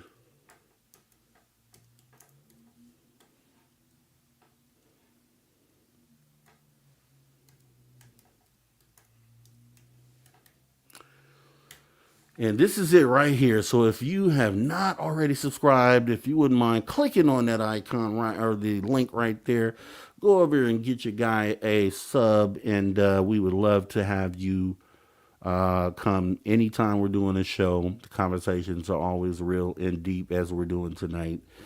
And I think it's important, like I was saying before, because there is going to be a moment, and we don't know when confirmation is coming. We hope it's tomorrow. It could be as early as tomorrow, could be 10 years down the line. But, if you don't have the answer to the question of what will we do once disclosure hits, then we need to talk about it. You know what I mean? It needs to be talked about. So I've looked around YouTube and I've looked around this scene in general, and I just don't see the conversation happening. And I'm going to make sure that it happens here on Spaced Out Radio, because it's a lot of great people here. Dave Scott, great person. Everybody that I've worked with here behind the scenes for Spaced Out Radio, great people. Kira, everyone, all great people. Everyone that I met in the chat, all great people. We even got to talk to some of those people here that are from the chat here over at the Social Dig. They get, you get to call in and talk about your experiences. And, Dr. Love has been there, Van Gold. We've seen her. We've had Brown Dwarf over there. We've had Tamothman, Pixies come over. We a lot of great people from this chat have come over and talked. Neil, Castle Dude, where you at? You're out there.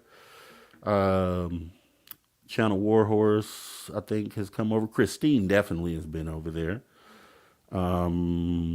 Magneticus, a lot of these great people here have come over, and we kind of have those conversations that makes you think. So let me go ahead and check something real quick as we are waiting for the awesome Drew Bankey. And these are the type of conversations that I love to have. So when it comes down to people, I'm a people person. I care about all people. I don't care the color. I don't care your religious background, political background. None of that matters to me, because we have to figure this thing out as human beings, period. Okay. Yeah. Okay. Drew will be back in a few minutes for sure. So, yeah, with that being said, Stargazer, let's see what we're talking about here. Stargazer. Oh, Stargazer was over there too. Yeah, Rob G wrote down Scientology the other day for me on his channel. Learn more in a couple hours than I never knew.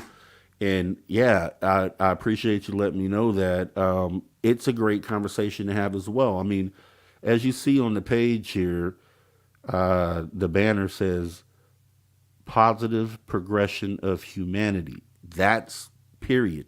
And it just so happens that this UFO subject, which is obviously the most important moment in humanity's history other than our creation and whenever that happened, the things that we cover over at Social Dig are UFOs, because that is the most important thing to humanity now.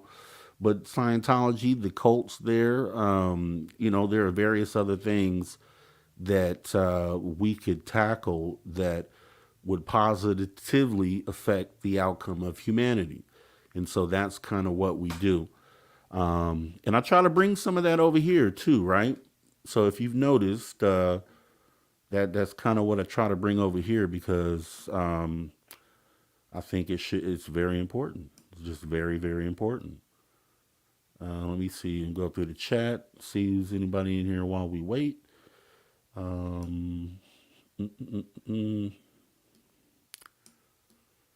Let's see. Magnetic is don't be scared, guy, because the Scientology show has me spooked now. Once my brother, and I told you the story about my brother, when he was about 8 years ago, he was passing a Scientology center in near Santa Clara, California. And he just happened to stop because at that point, Scientology hit the internet really hard. A lot of people were leaving, and we were all figuring out that it was a bad thing, a really bad thing. And so he was intrigued, stopped by the Scientology Center, parked across the street, just kind of wanted to see and look. Was there for maybe 2 minutes, and he went ahead and left. He had about a 15-minute drive home from there.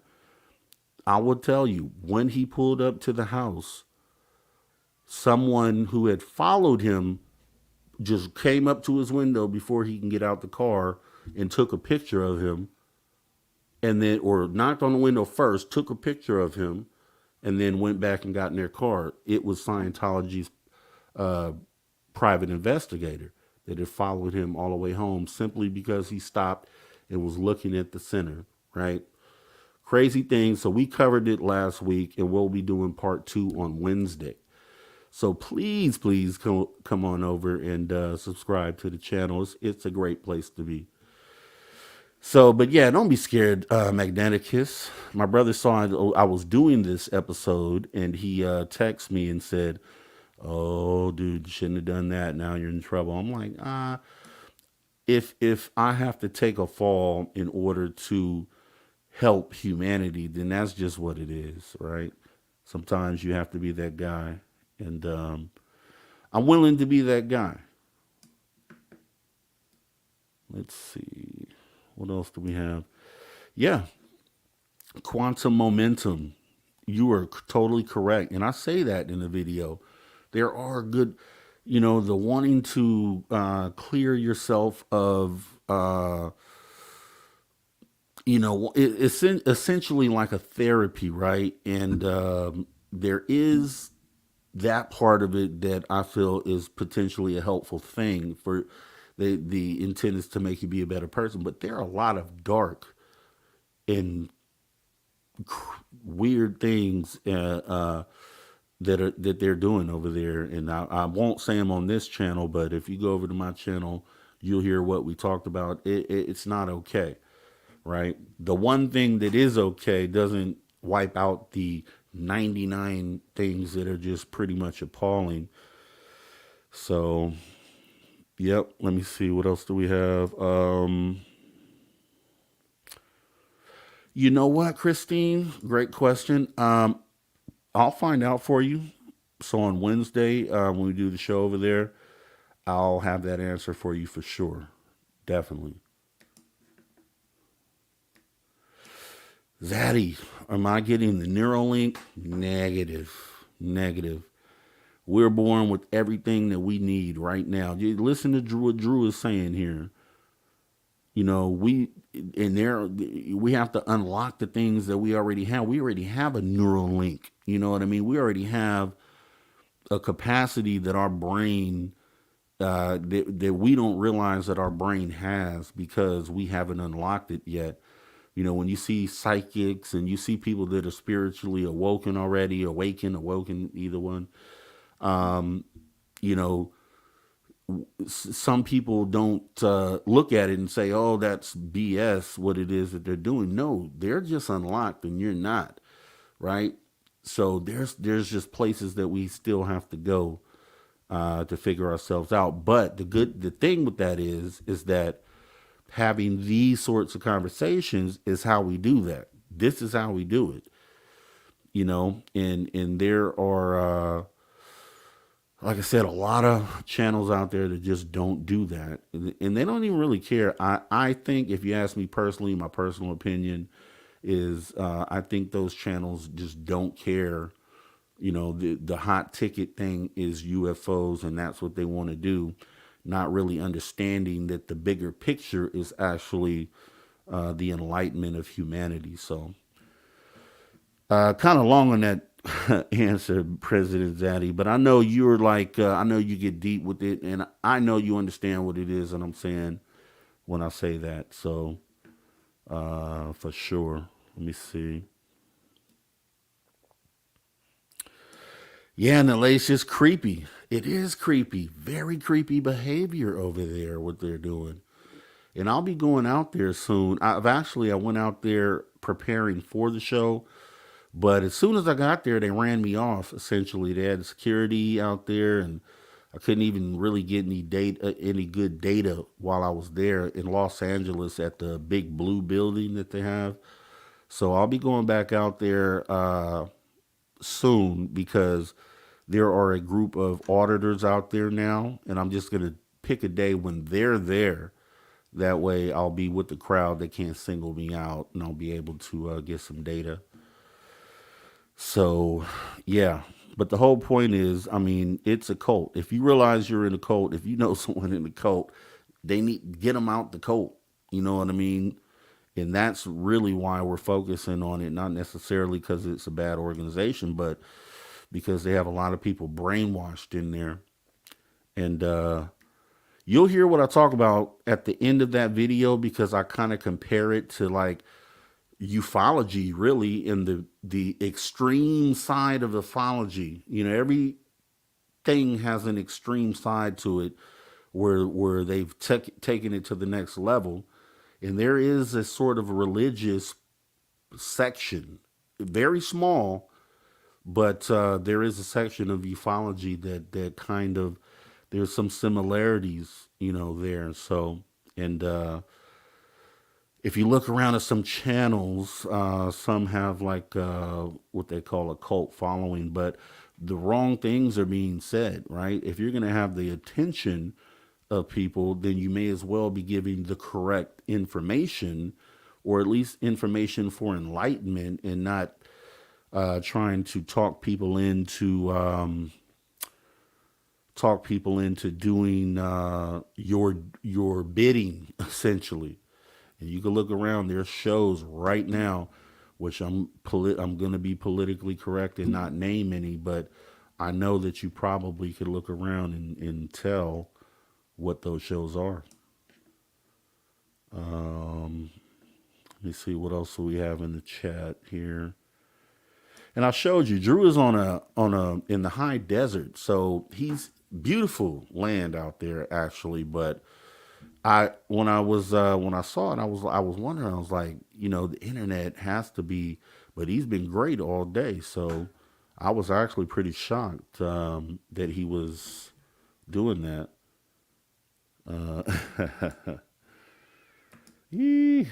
Channel Wars. I'm not calling no names out at all. So, okay, looks like we might be joined back with our guy here. It hasn't loaded yet, so I'll bring him in once he's up here. Maybe hopefully we can get him to stay into hour 3. And because his message is very important. The whole umbilical cord thing for me was mind blowing tonight. So I don't know what part has resonated with you, but that still has my mind blown right now because it makes so much sense. So maybe we can get just audio for now. Are you there, Drew? Yeah, I'm here. Can you hear me? Okay, good. Yeah, I can hear you. Let me bring your audio or bring your thing up here. Okay, so we be going to break in like 6 minutes. Are you okay to kind of hang out for maybe 30 minutes into the third hour at least? Yeah, that'd be good. Okay, I just great. it's crazy. I brought my old computer out here to the office today, and I don't know why, but yeah, my Apple just crashed, so I don't know what's going on. Maybe I don't know. Maybe someone's listening to the broadcast There or you something. go. I don't know. There you go. So yeah, you were man, you were on a roll too, man. We were really deep into it. So we can what we'll do, because like I said, we only have 5 or 4 minutes here till the break. So I was just really, I mean, like I said, just kind of, I just want to go back to I was telling the audience, the whole umbilical cord thing just has me blown away. It's that one right there. I'll be talking about that for weeks to come and kind of just trying to unravel that, because there's so many places that can go that would make total sense and applies to, like, you know, because I was telling the audience I'm a humanity guy, and you know the message that you bring is for humanity to better humanity and to kind of try to unravel and figure out what it is, our purpose. You know what I mean? And I think that's the most important part of the conversations that we should be having. So I want to let you know, keep doing your duty on that, man. You are definitely doing the right thing. And it's just, I'm cool. I'm just glad I know people like that. You know what I mean? Other people like that. I appreciate it, man. I appreciate that. Yeah, it's it's ultimately, people say that they got a direct message and we're told to do something, but I mean, that's really what happened with me. Like, I had a direct message. I was told I was supposed to be this messenger, like this mirror for humanity, of like, to show people like what's possible. And I'm not saying I'm anything special, but I think we're all special. Yeah. And I think that we all need to wake up and to that reality. But yeah, I'll hang out for as long as my system will allow me to. Yeah. No, I was telling everybody, I was like, yeah, because you live on that beautiful land. And I know when I was watching the show, I was like, wow, how does Drew get internet out there, man? And you've been crystal clear all night. So whatever you have, it definitely works. But, I wouldn't be surprised if you were to run into any sort of issue while you were out there. So, and it's a good possibility. We're talking about some pretty fringe stuff that attacks the, a major part of the industrial complex. So, which is the modern medicine. So maybe you start talking about those things and it starts raising eyebrows. I agree. I wouldn't be surprised if I said some trigger words during this interview. So I agree. And that's funny you should bring that up, because I did a show. Well, I had a call-in show on my other channel, and I went over a list of trigger words and I read them purposely. I just read as many of them as I could read on the air to try to trigger something, just to let people know that this is a thing. These trigger words are really a thing out there. And, the government's obvious thing that they're doing is to stop us from being able to ascend as human beings. They know that we have the ability to ascend. They know that we have capabilities that they don't want us to figure out. And you are absolutely correct, sir. So with that being said, what we're going to do real quick, now we got Drew back. We're going to go ahead and pause for the cause on our second break of the night. And we'll be having Drew come back with us in after hour number 3. So you guys just hold up right there and we will be right back with you. Thanks.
All right, everybody.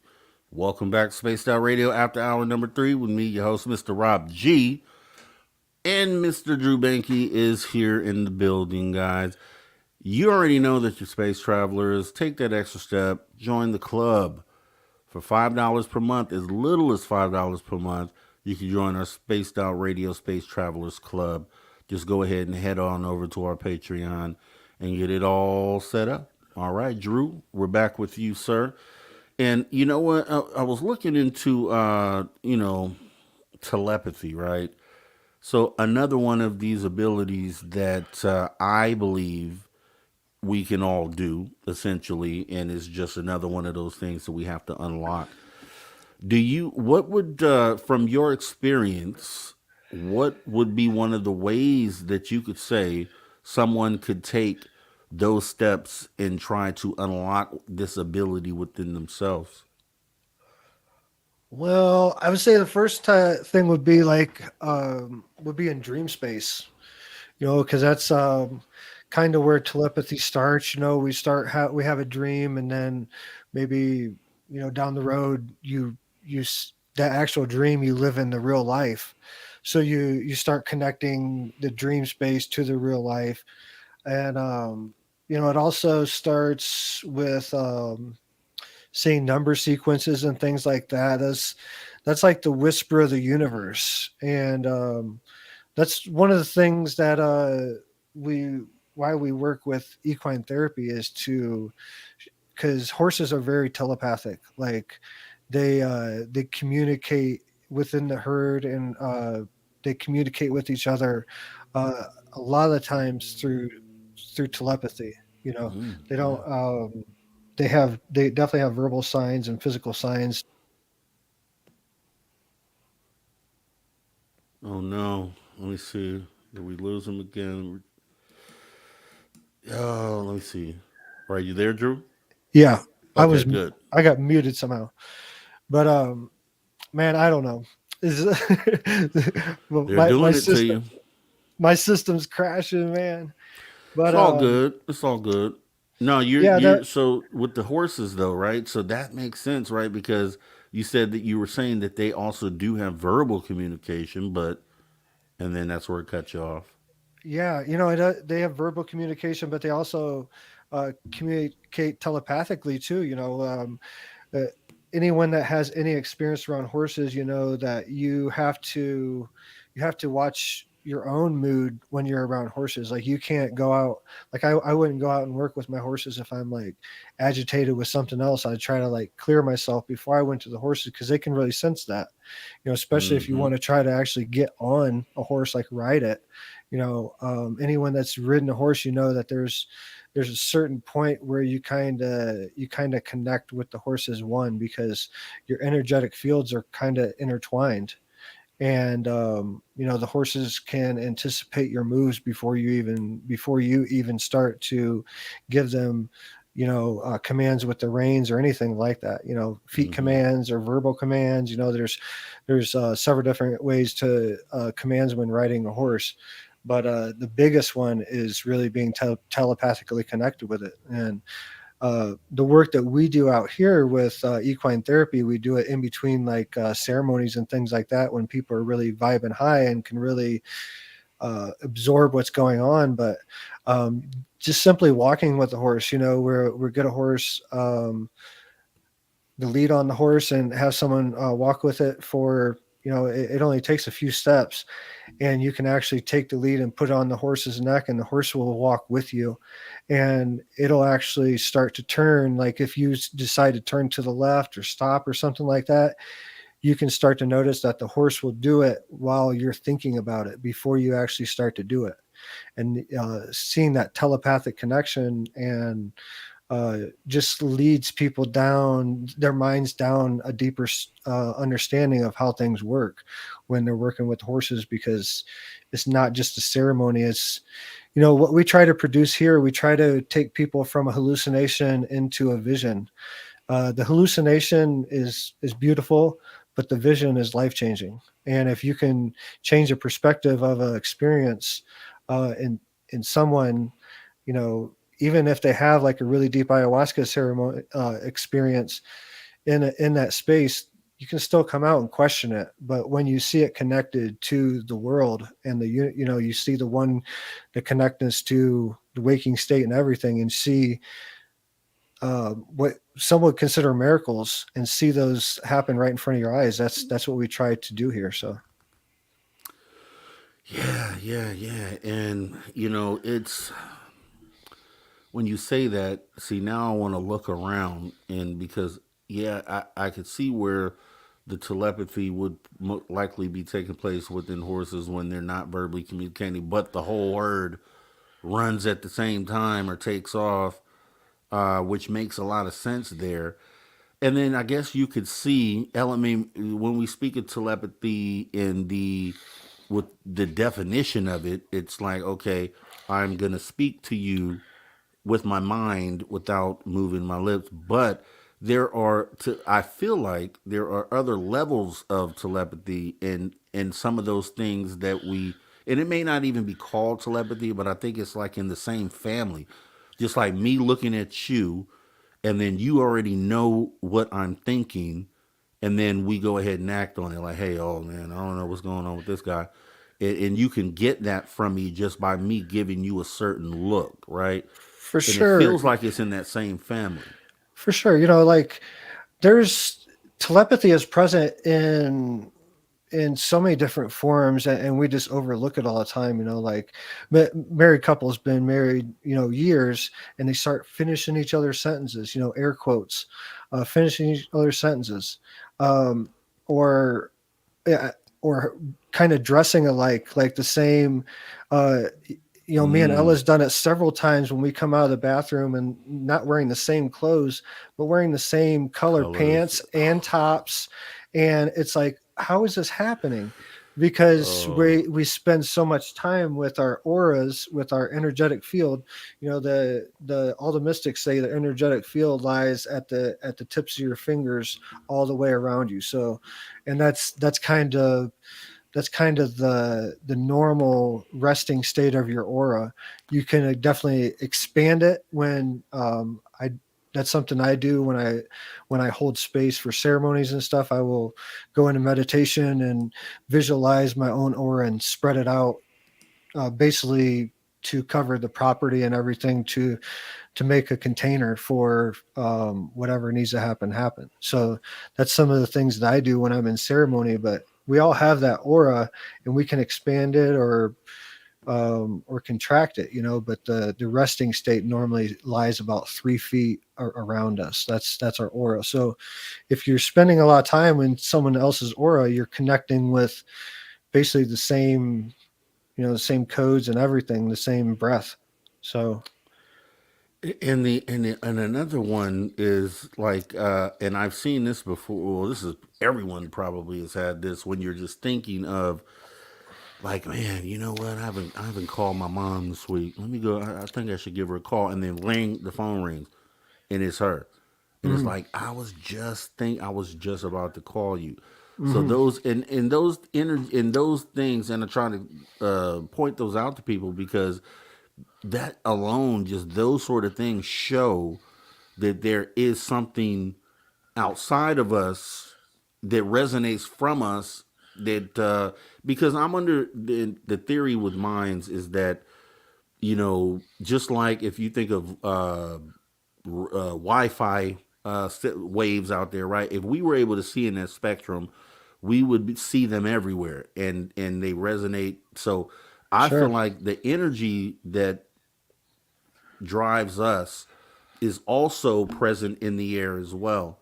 And so when we put something out there, it's almost like water and electricity, conductivity. Is that even a word? But you know what I mean. But it sounds good. that energy reaches out, and then is transferred, sent right out to that person over there, and then they feel it. And it feels like that's what, a lot of the different, there's so many different examples of that taking place, I feel like. Yeah.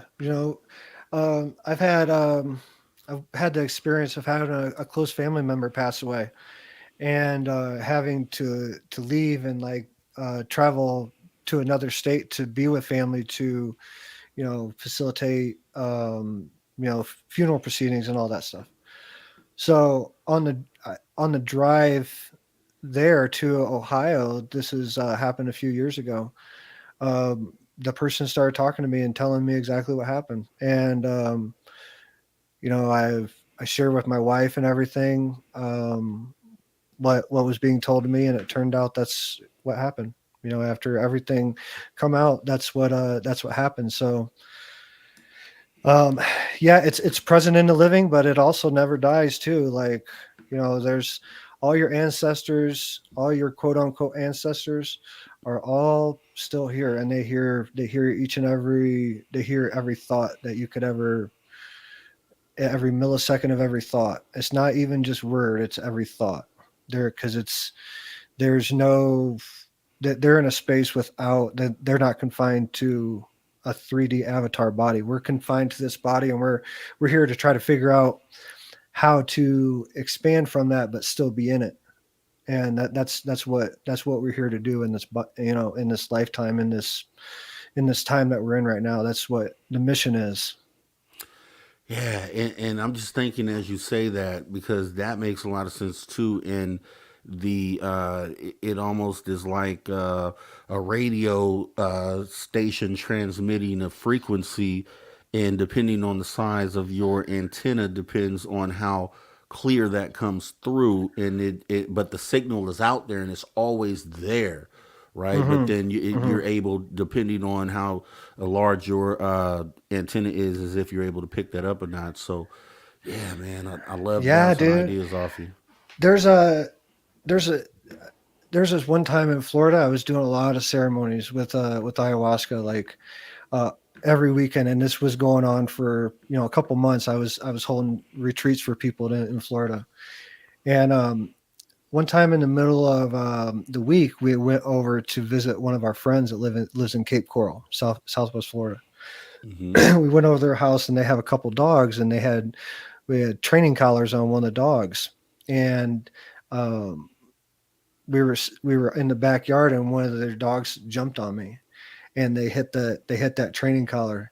I could hear it. It sent me to my knees, and it took me a few times to really figure out what it was, and then I was like, what kind of, what is that sending to the dog? And they're like, um it's a tone that humans can't hear, but they can hear, and it kind of like shocks them and stuns them for a minute. I was like, I can hear it.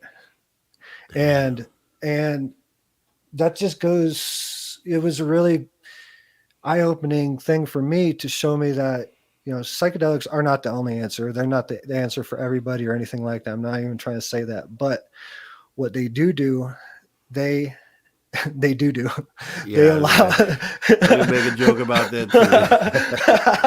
what they do is um allow us to observe different frequencies and different vibrations that are happening, and this is goes back to one of the things I've been public speaking since 2019, and one of the things I started talking about early on, and facts that I brought up, was dogs can hear frequencies that we can't. Does that mean they're not there? How far does that spectrum open up? What Oh other yeah. frequencies can't hear, can't smell? What frequencies that we can't smell? Think about that. Like, can't see. There's so many different things that are happening around us. We're seeing a Right very, now. we're seeing a very, very small fractal of the light that is coming from source right now. And we need to open up to all of everything from that source is sending us. And you're right, and and then with the ayahuasca and all that, I mean that we're talking about that. It just, the way that I look at that is just that some people are born unlocked with the ability to make these connections. Some people aren't. Some people go through life experiences that unlock them, and this is the belief that I have. But there are always examples that there are more, that there's more to the story than most people believe, because just like you talked about with the frequencies, it's been proven already that kids can hear a particular frequency, and I guess you lose that ability at a certain age or whatnot, but that just shows you right there that as a human, at one point in your life, you're able to pick up on a frequency that you're not able to pick up on later as an adult. And if that is true, then it just means that there are so many other things that are true as well.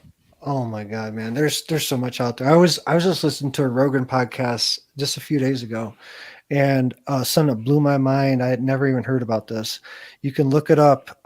There's a frequency that they recorded in some astronauts, and it's a song that's played out in space.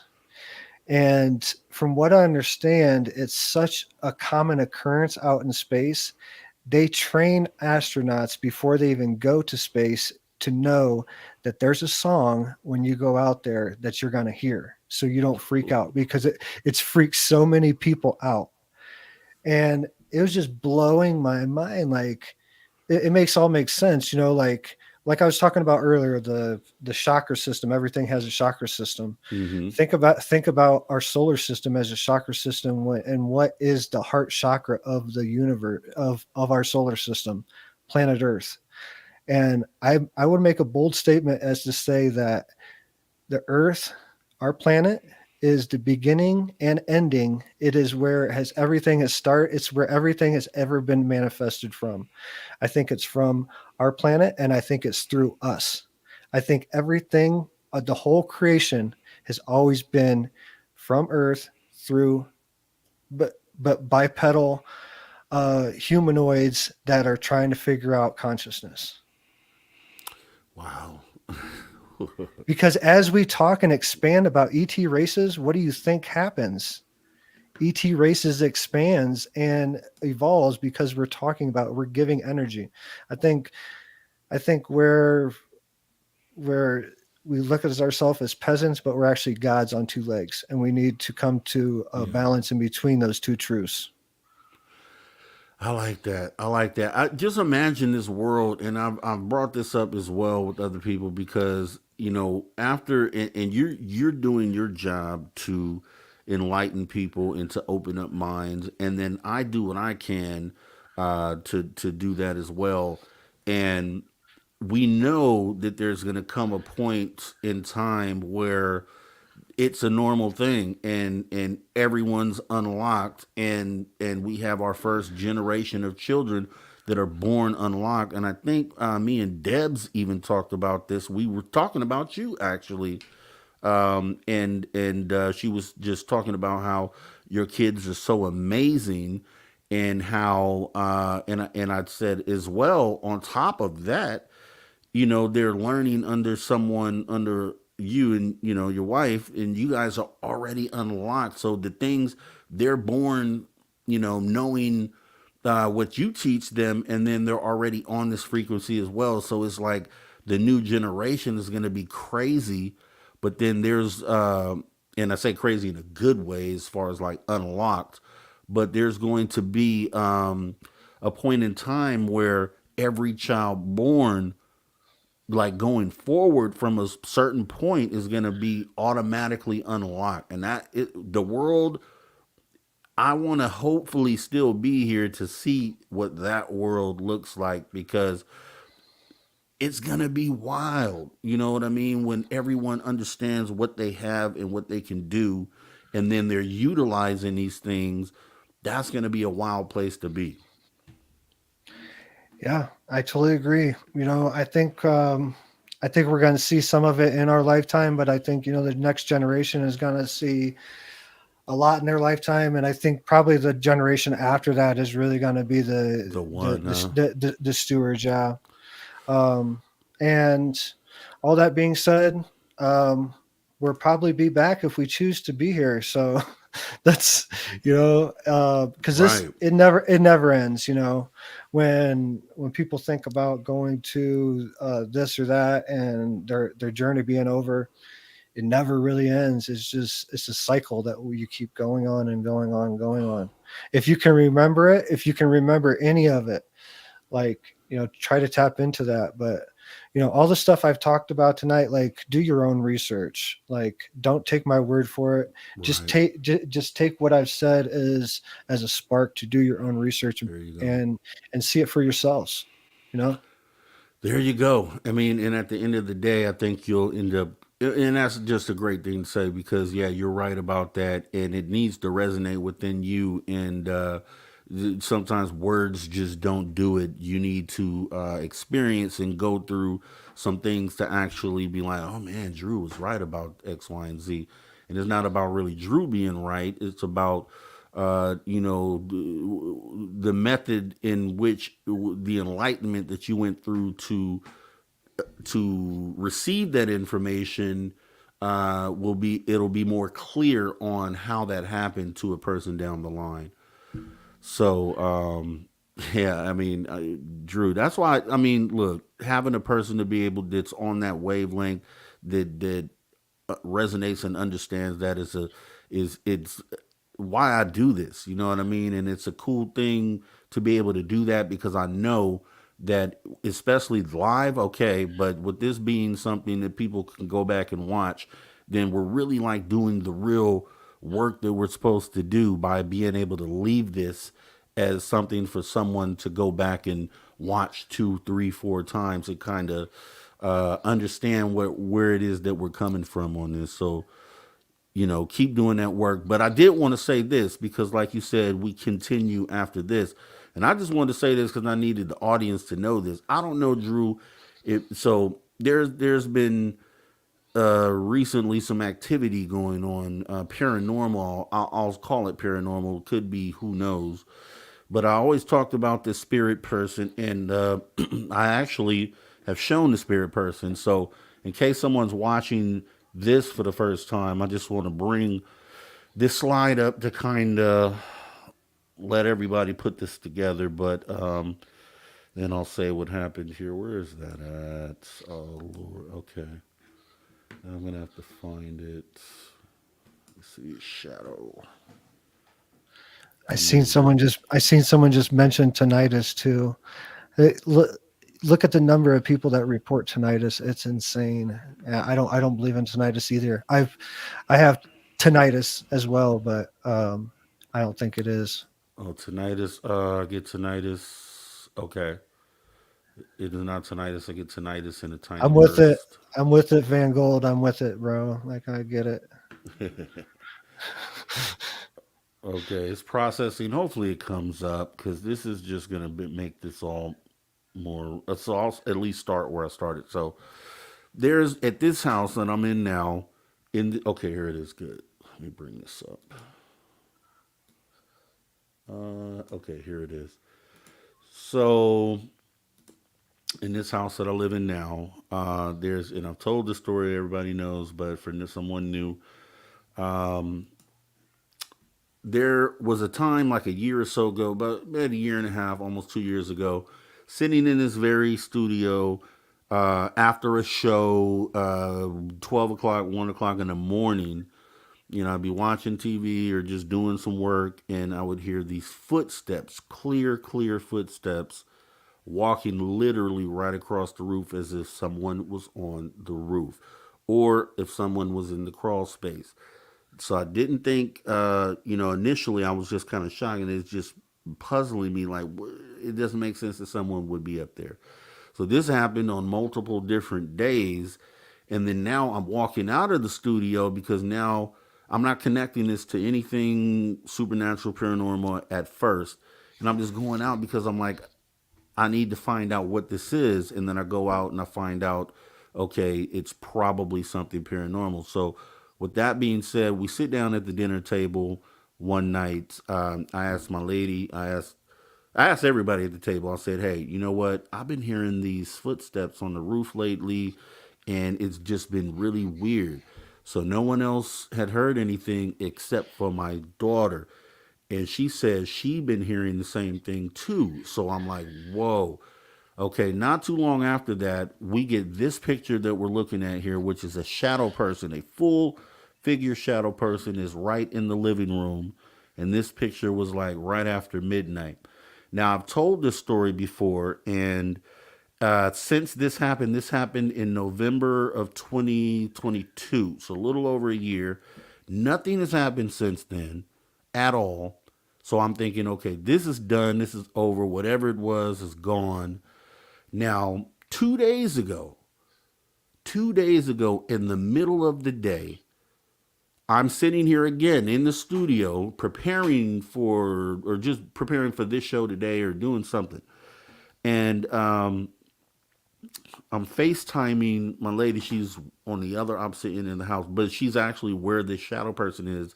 She has a desk right next to this where she does her work, literally 1 foot to the right. And we're sitting there talking, and then all of a sudden, some knocking. You hear knocking like this, that clear. Wow. And the dogs start barking crazy. They just start barking. And she's like, did you just knock on something? And I'm like, no, I didn't knock on anything. She's right at the front door. So she sees and we have Ring cameras all around the house. So no one was at the front door. There's nobody else here. There's no access for anyone to get in on any side of our house, in the backyard, nothing. And she said the noise sounded like it came from the back. So I come out of the studio, I go in there, and we have a Ring camera in the house as well. That's in the kitchen that actually is pointing, like if you go to the left, right before the shadow person, that's the kitchen. And there's a Ring camera there that points towards where the shadow person is. And come to find out, she checks the Ring camera, and the Ring camera was triggered at the moment that this knocking happened. So, okay, the knocking would happen, and theoretically it wouldn't be caught. Chances are it wouldn't be caught on the Ring camera. However, the Ring camera activates and we push play on the video. And the moment that we press play is when you hear the knocking and the dogs barking. So my theory has been that whatever this was, likely this shadow person that we're seeing right here, likely is what triggered this Ring camera to turn on and start recording. So we have that event recorded on video. And it's wild to me because everything that's happened to me has happened, and I have the receipts for everything. So my UFO sighting, I've only had one. 47 UFOs, I have it on film. I have one encounter with the shadow person, I have it on film. The knocking, I have it on film, first time, but I have all these receipts, and I know that those things are all the knocking for sure. No, there's no explanation for it, and it was connected. So it further let me know that there's definitely another side to this. This incident now has been able to open the eyes of family members that would have normally not ever believed this, because I have the receipts to show it.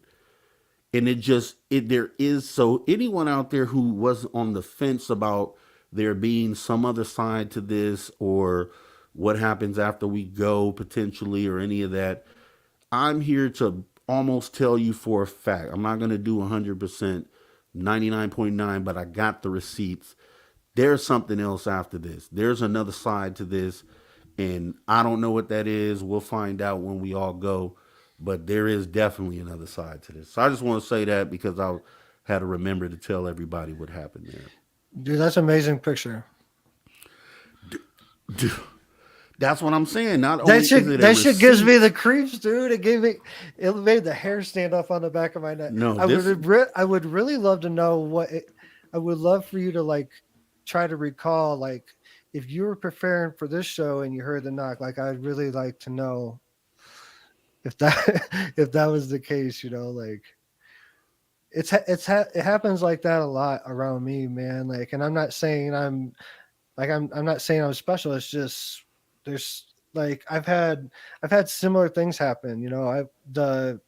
One of my most recent posts back in September, when I had the 6 ships come in and play around for over an hour over Mount Blanca, that I posted on my YouTube, that happened right after a 3-hour podcast. I walked out and because I looked up at the my clock and it was 2:22 in the morning, and I was like, I gotta go.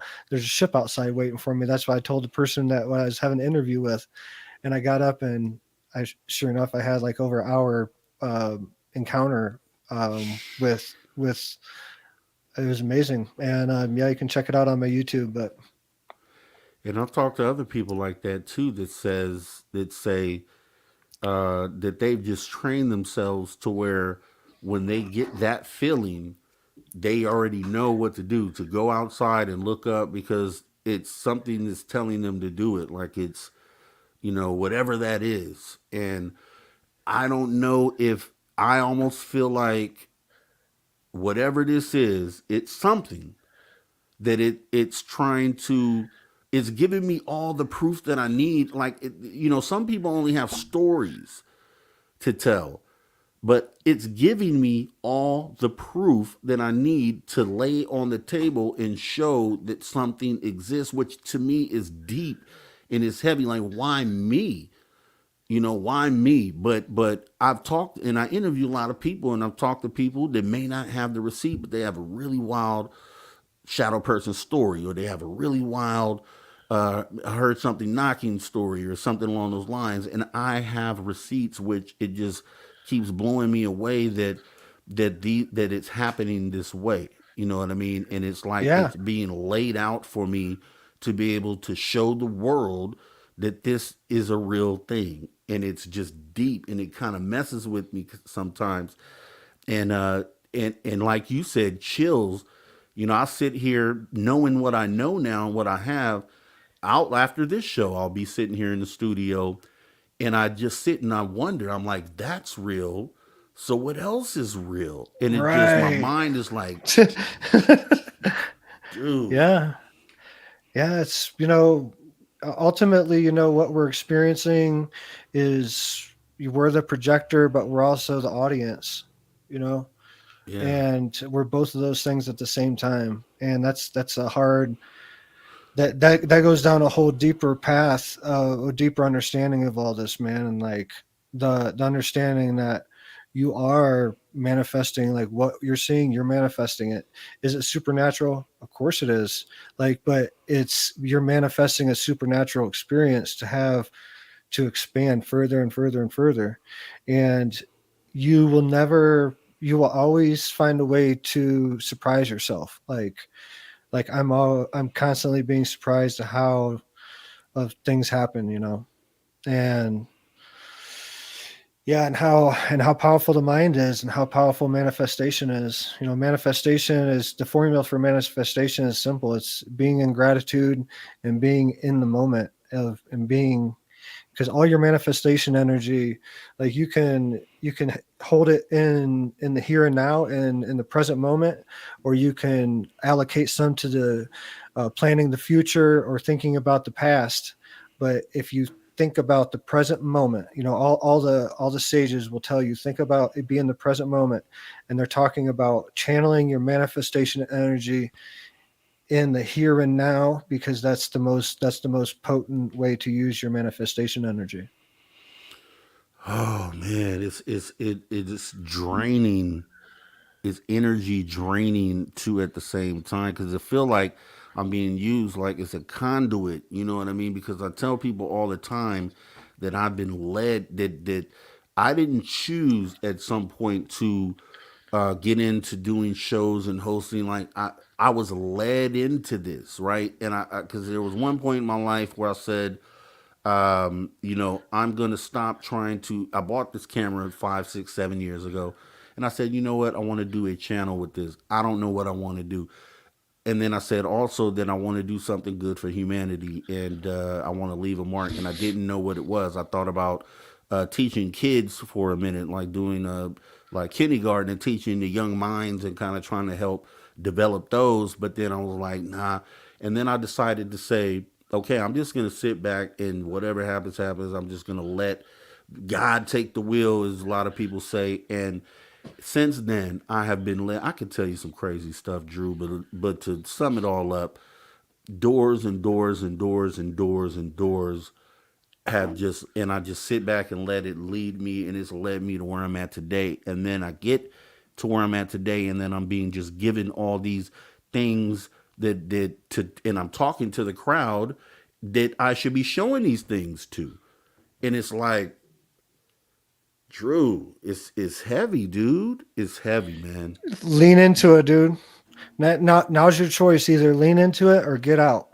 Yeah, Like no, lean. I would say lean into it, dude. It's a sacred mission. You know what else is there? What else? That's, you know, man. I've passed the point of no return on my path. You know, a long time ago. You know, and I decided to lean into it. Well, why is all, you know, the same thing? I've been through and going through the same thing, dude. Always. You know, it's why me? Why not you? You know, Right. lean into it. It's send that picture to Rogan. Send that, you know, go for don't go for whatever. Like that's you know, take it all the way. Take it as far as you can go with it, because it was shown to you, but it was not shown for you. Right. You know. Exactly. You know what I'm saying? Exactly. And I've come to that realization on my own, like thoughts that I know that are not mine coming through, downloads, remembrance of Egypt, remembrance of past lives, all this other stuff. It's coming for me to share. And that's the message. That's the message that's always been given to me when I ask, why is this coming to me? Because it's coming for me to share. And because I asked, I was like, okay, if this is coming to me, let me be able to articulate it. And, you know, that it allows me, whatever the universe is doing, allows me to articulate it in a way that touches the right people and awakens questions and thoughts in people and vibrations in people that allows them to further along their evolutionary path. And I know that. for a fact. Yeah. That's why when you in the beginning when you said that you were led to the location where you're at, that's where I was just like, exactly. Like that's yes, that's the answer. Yeah, dude. And First time I drank ayahuasca, I did not have the idea of I was going to be an author. I was going to be a public speaker on spirituality. Like I drank ayahuasca because I was on the verge of suicide and something had to happen right then and there. And it led me, it led me into a path and a service that I never knew that was going to be part of my Drew's storyline. yeah, yeah. Dude, we're gonna have to talk more about this, Drew. And that's why couldn't wait to talk to you, man, because I know what level you're on. I know your wavelength. I felt your energy the first time we talked, and in this, like back and forth on this topic, in the steel sharpened and steel sort of thing where and we're able to do this in front of a crowd. And I hope people are resonating on this, and I know they will because it's a human thing, and it ties in really people who are trying to connect with who they are and what we are and why we're here will resonate with this at some point in time. May not be tonight, it could be a month from now. And as Sure. long as we've laid the groundwork, then I think we've done what we're supposed to do. Now, here's the people are going to get really, really upset at me if I don't ask their questions. So I'm going to go ahead and get these done here. So Sure. I have Doug Shelby, who has asked, "Hey Drew, even without anything supernatural happening, far off fungus for okay." He's just making a statement. Okay, we got Foxy Joe saying, "Drew, do you believe in manifesting the sighting?" Which you just said, I believe. So I don't know Sure. if you okay. Yeah. Yeah, for sure. And let me see. Okay, so let me check that one. All right. Jennifer Patterson said, "What is Bufo taken for?" Taken for it's a psychedelic medicine. A lot of people consider it the most powerful psychedelic in the world, and it gives you a state of oneness. It takes you to the ultimate calmness, and you can. There's other ways to do it. Definitely, meditating, things like that. Bufo is just a really quick and really definite shortcut. Okay, and let me just make sure here. Go back. All right, we got this question. I guess came at some point during the conversation, so I don't know. Maybe you might be able to. Okay, here we go. We got a new one here. Wu Train Riders. Derek Galloway wants to know: has Drew ever had an out of body experience without psychedelics? For sure. Yeah. Yeah. I've listened to some of my other interviews. I talk about the Sundance extensively about the ceremony that I did in 2017, 18, and 19. The 4-day ceremony that's without you fasting from food and water for the whole 4 days, dance sun up to sundown. There's a piercing to the tree, and definitely had out of body and near death experience during that ceremony. So, yeah, and pretty much anytime I go to sleep is out of body experience. So Mm, let, yeah. last night, I'll give you a little taste.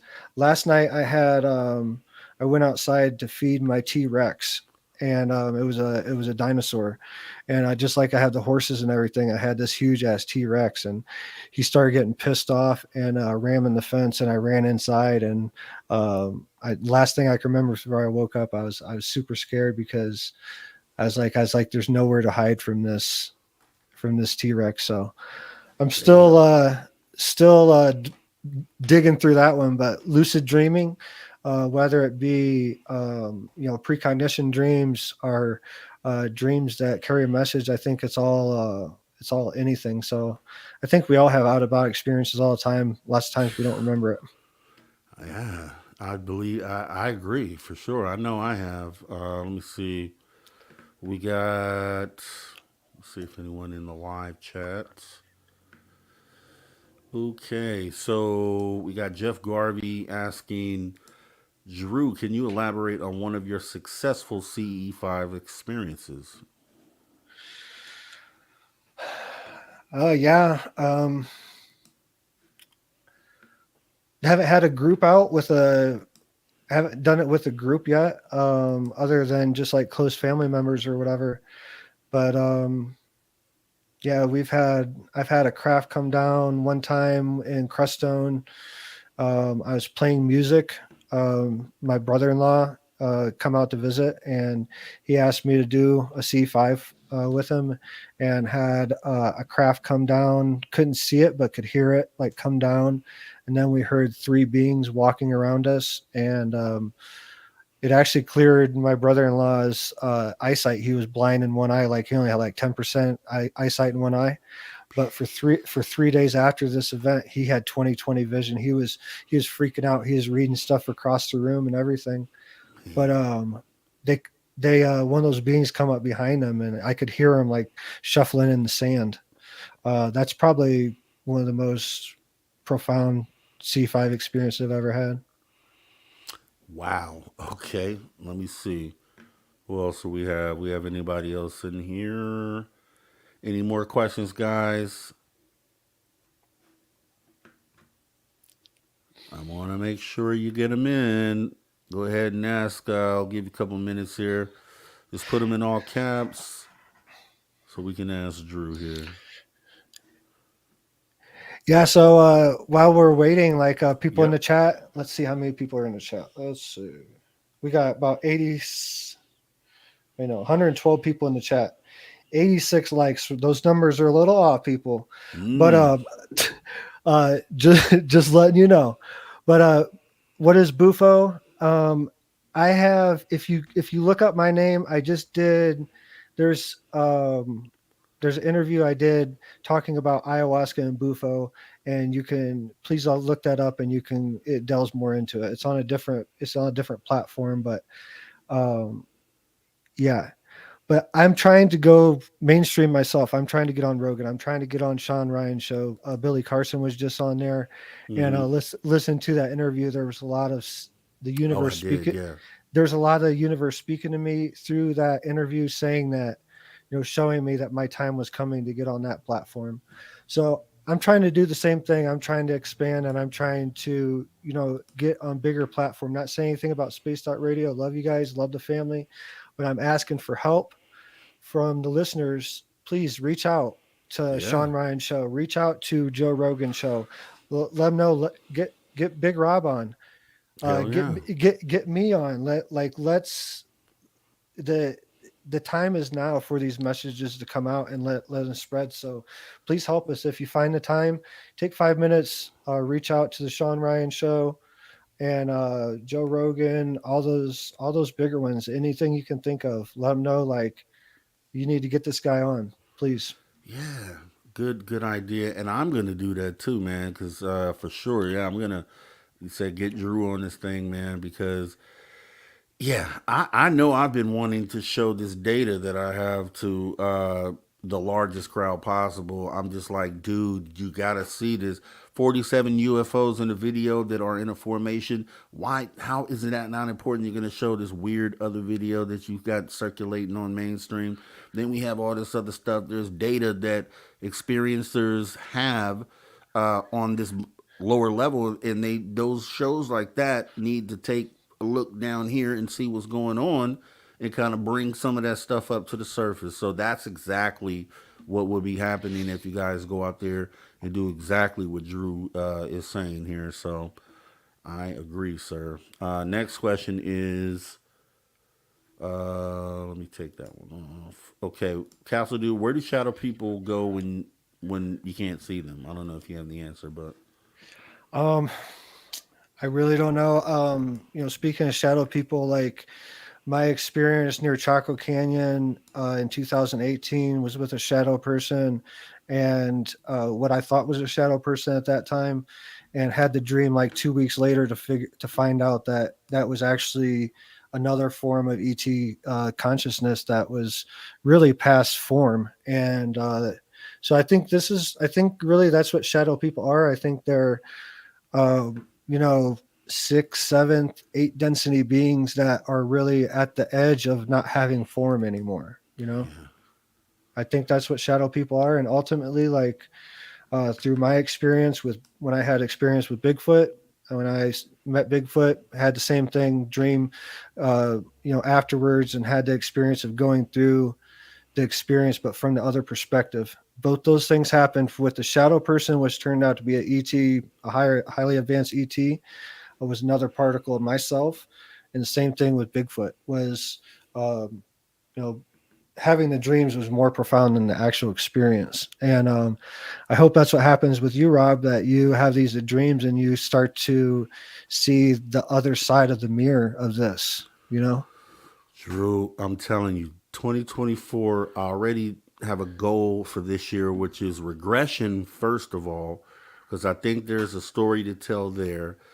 Second on the list would be some sort of ayahuasca experience because I, I, I feel unlocked already on a certain level, but I feel like that may be something that would benefit, my the vision. And yeah, so I'm on that path right now. And Let's get uh, it. let's get it. I was gonna say, look, I wasn't gonna say, I'm like, Drew, you got that room up there, man, and you out there at the place. So hey, Yeah. XYZ. So hey, maybe we'll talk and we'll set it up then. Let's Yep. do it. Let's do it. So let me see. We got. Let's see. Okay, that's a joke. No. Let me see. Okay. Let's see about this one here. How do you and this is the dude Lebowski. How do you perceive tinnitus? What is it? I've been deaf in one ear for 30 plus years. Have nonstop ring. I don't know if you have an answer. Yeah, I think it's a message coming through, I think that even the most serious forms of tinnitus, I think it's a message coming through. There's the amount of people that have tinnitus. If you look up the stats, there's an obscene amount of people that report tinnitus, and it has went up extensively just over the past 10, 15, 20 years. So I really think it's you're hearing something on a different level that people don't hear. It's kind of like the same thing I was talking Mm-hmm. about with the dog whistle and all that stuff. I think it's along those same lines. I think you're hearing frequencies and messages that are coming through at right now. They're coming through too fast for you to really decipher them. You're absorbing them, like you're subconsciously you're absorbing them and you're processing them, but consciously it's probably not in your realm at this point to really dissect those messages fully. So I hope that I hope this helps you get to the bottom of it. All right. And then Van Gogh wants to know if you have any advice on how to get a grant for homesteading, if you have any knowledge on that. That's a good one. If you find out, let me know. Okay. It's if you find out, let me know. For Homestead Rescue, if you want to, if anyone's pursuing that, uh, look it up and go to their website and start filling out the forms and get ready for a long process. And it took us 2 times applying for Homestead Rescue, and it took us over 2 years to get on the show. Damn. Well, it came at the right time. Said all the planets aligned. It was right when you needed it, and There's nothing but perfect alignment ever. love it, man. That's why I love your spirit, man. You say you're speaking truth, man. I know you understand that, but I want other people to understand that that may not be there yet. Like these are good words that Drew is speaking here today. So, with that being said, Drew, I want to thank you for coming, man. I already knew this was going to be awesome. I already knew it was. So, there's no doubt there. Obviously, I'm going to want to have you back at some time in the future. Think these conversations are so important and helpful. Uh, Obviously, you guys need to go watch Drew on Homestead Rescue. It was a great show. You have to go see it. And do you have anything for the audience? Anything you want them to know? No, much love and everything. But blow up my Facebook and everything, like, follow, and all that. It helps me get the message out more. And ultimately that's what I'm here to do. I'm not here to be famous. I'm not here to be rich. But if that happens in the process, so be it. But the more money, the more I get out there, the more followers I have, the more chances I can have to spread this message to more people. So please follow me on Facebook, Instagram, all that stuff. If you can't find me in all those, just really Google my name, and a ton of stuff will pop up. Sacredjourneyswithin.com is the website. Um, Eagles Nest Podcast with Drew Bankey is the YouTube, and all the socials are Drew Bankey or Sacred Journeys Within. So blow them up, like them, and please, blow Rogan up, blow Sean Ryan Show up, anybody else you can think of.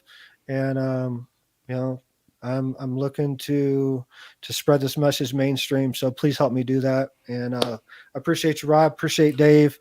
Yes, love sir. love to the Spaced Out Radio family.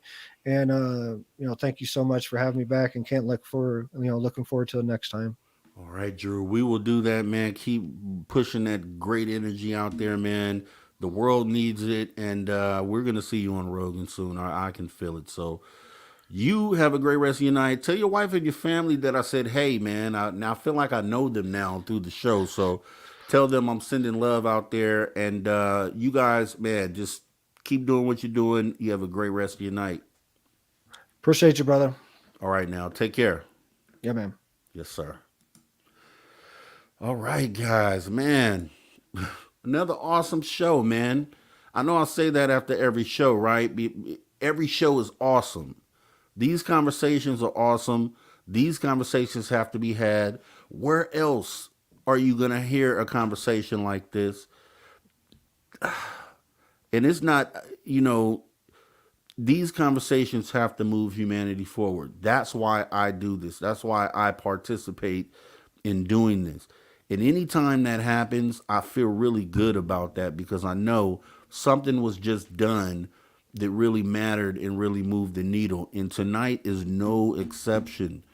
And we will continue to do this. We have Margie K and Debbie Ziegelmeyer on the show tomorrow, and it's going to be another awesome conversation. Now, you may have heard them on shows other places, but anytime they come here to After Hours, it's going to be a different conversation. It's going to be a different type of conversation. So I'm looking forward to that as well. I hope you guys are too. Once again, your guy has a channel, right? Mr. Rob G.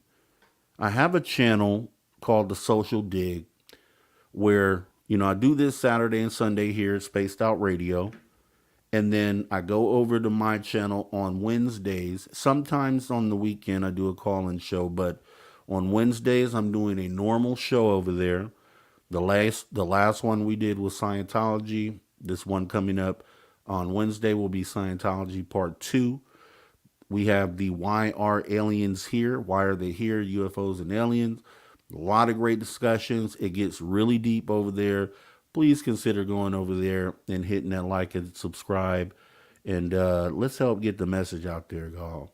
So with that being said, I want to get ready to close the show. Let me bring up the super chatters, because I do appreciate you guys helping out the show. We had Thomas Fessler stopping by tonight. Thomas Fessler dropped $10 earlier today. So I do appreciate you, Thomas Fessler, if you're still listening. We did have Foxy Joe. Thank you for your support of Spaced Out Radio. Aloha Dave 13. Thank you for your support of Spaced Out Radio. Welcome to the show, Major Lee. Thank you for your support. We have Deb from Sacramento. Let's get ready for this rain, Deb. I think it's coming tomorrow. Do appreciate your support. And Stargazer. Appreciate you supporting Spaced Out Radio tonight. Once again, you can join the Space Travelers Club for as little as $5 per month by joining our Patreon. To all our viewers across the globe, thank you for tuning your frequency to Spaced Out Radio, where we always do what we do best, like we did tonight, what did we do? We owned the night. Thank you so much for coming on now. We will see you guys tomorrow. Come check us out, 8 p.m. Pacific time. Talk to you then. Take care.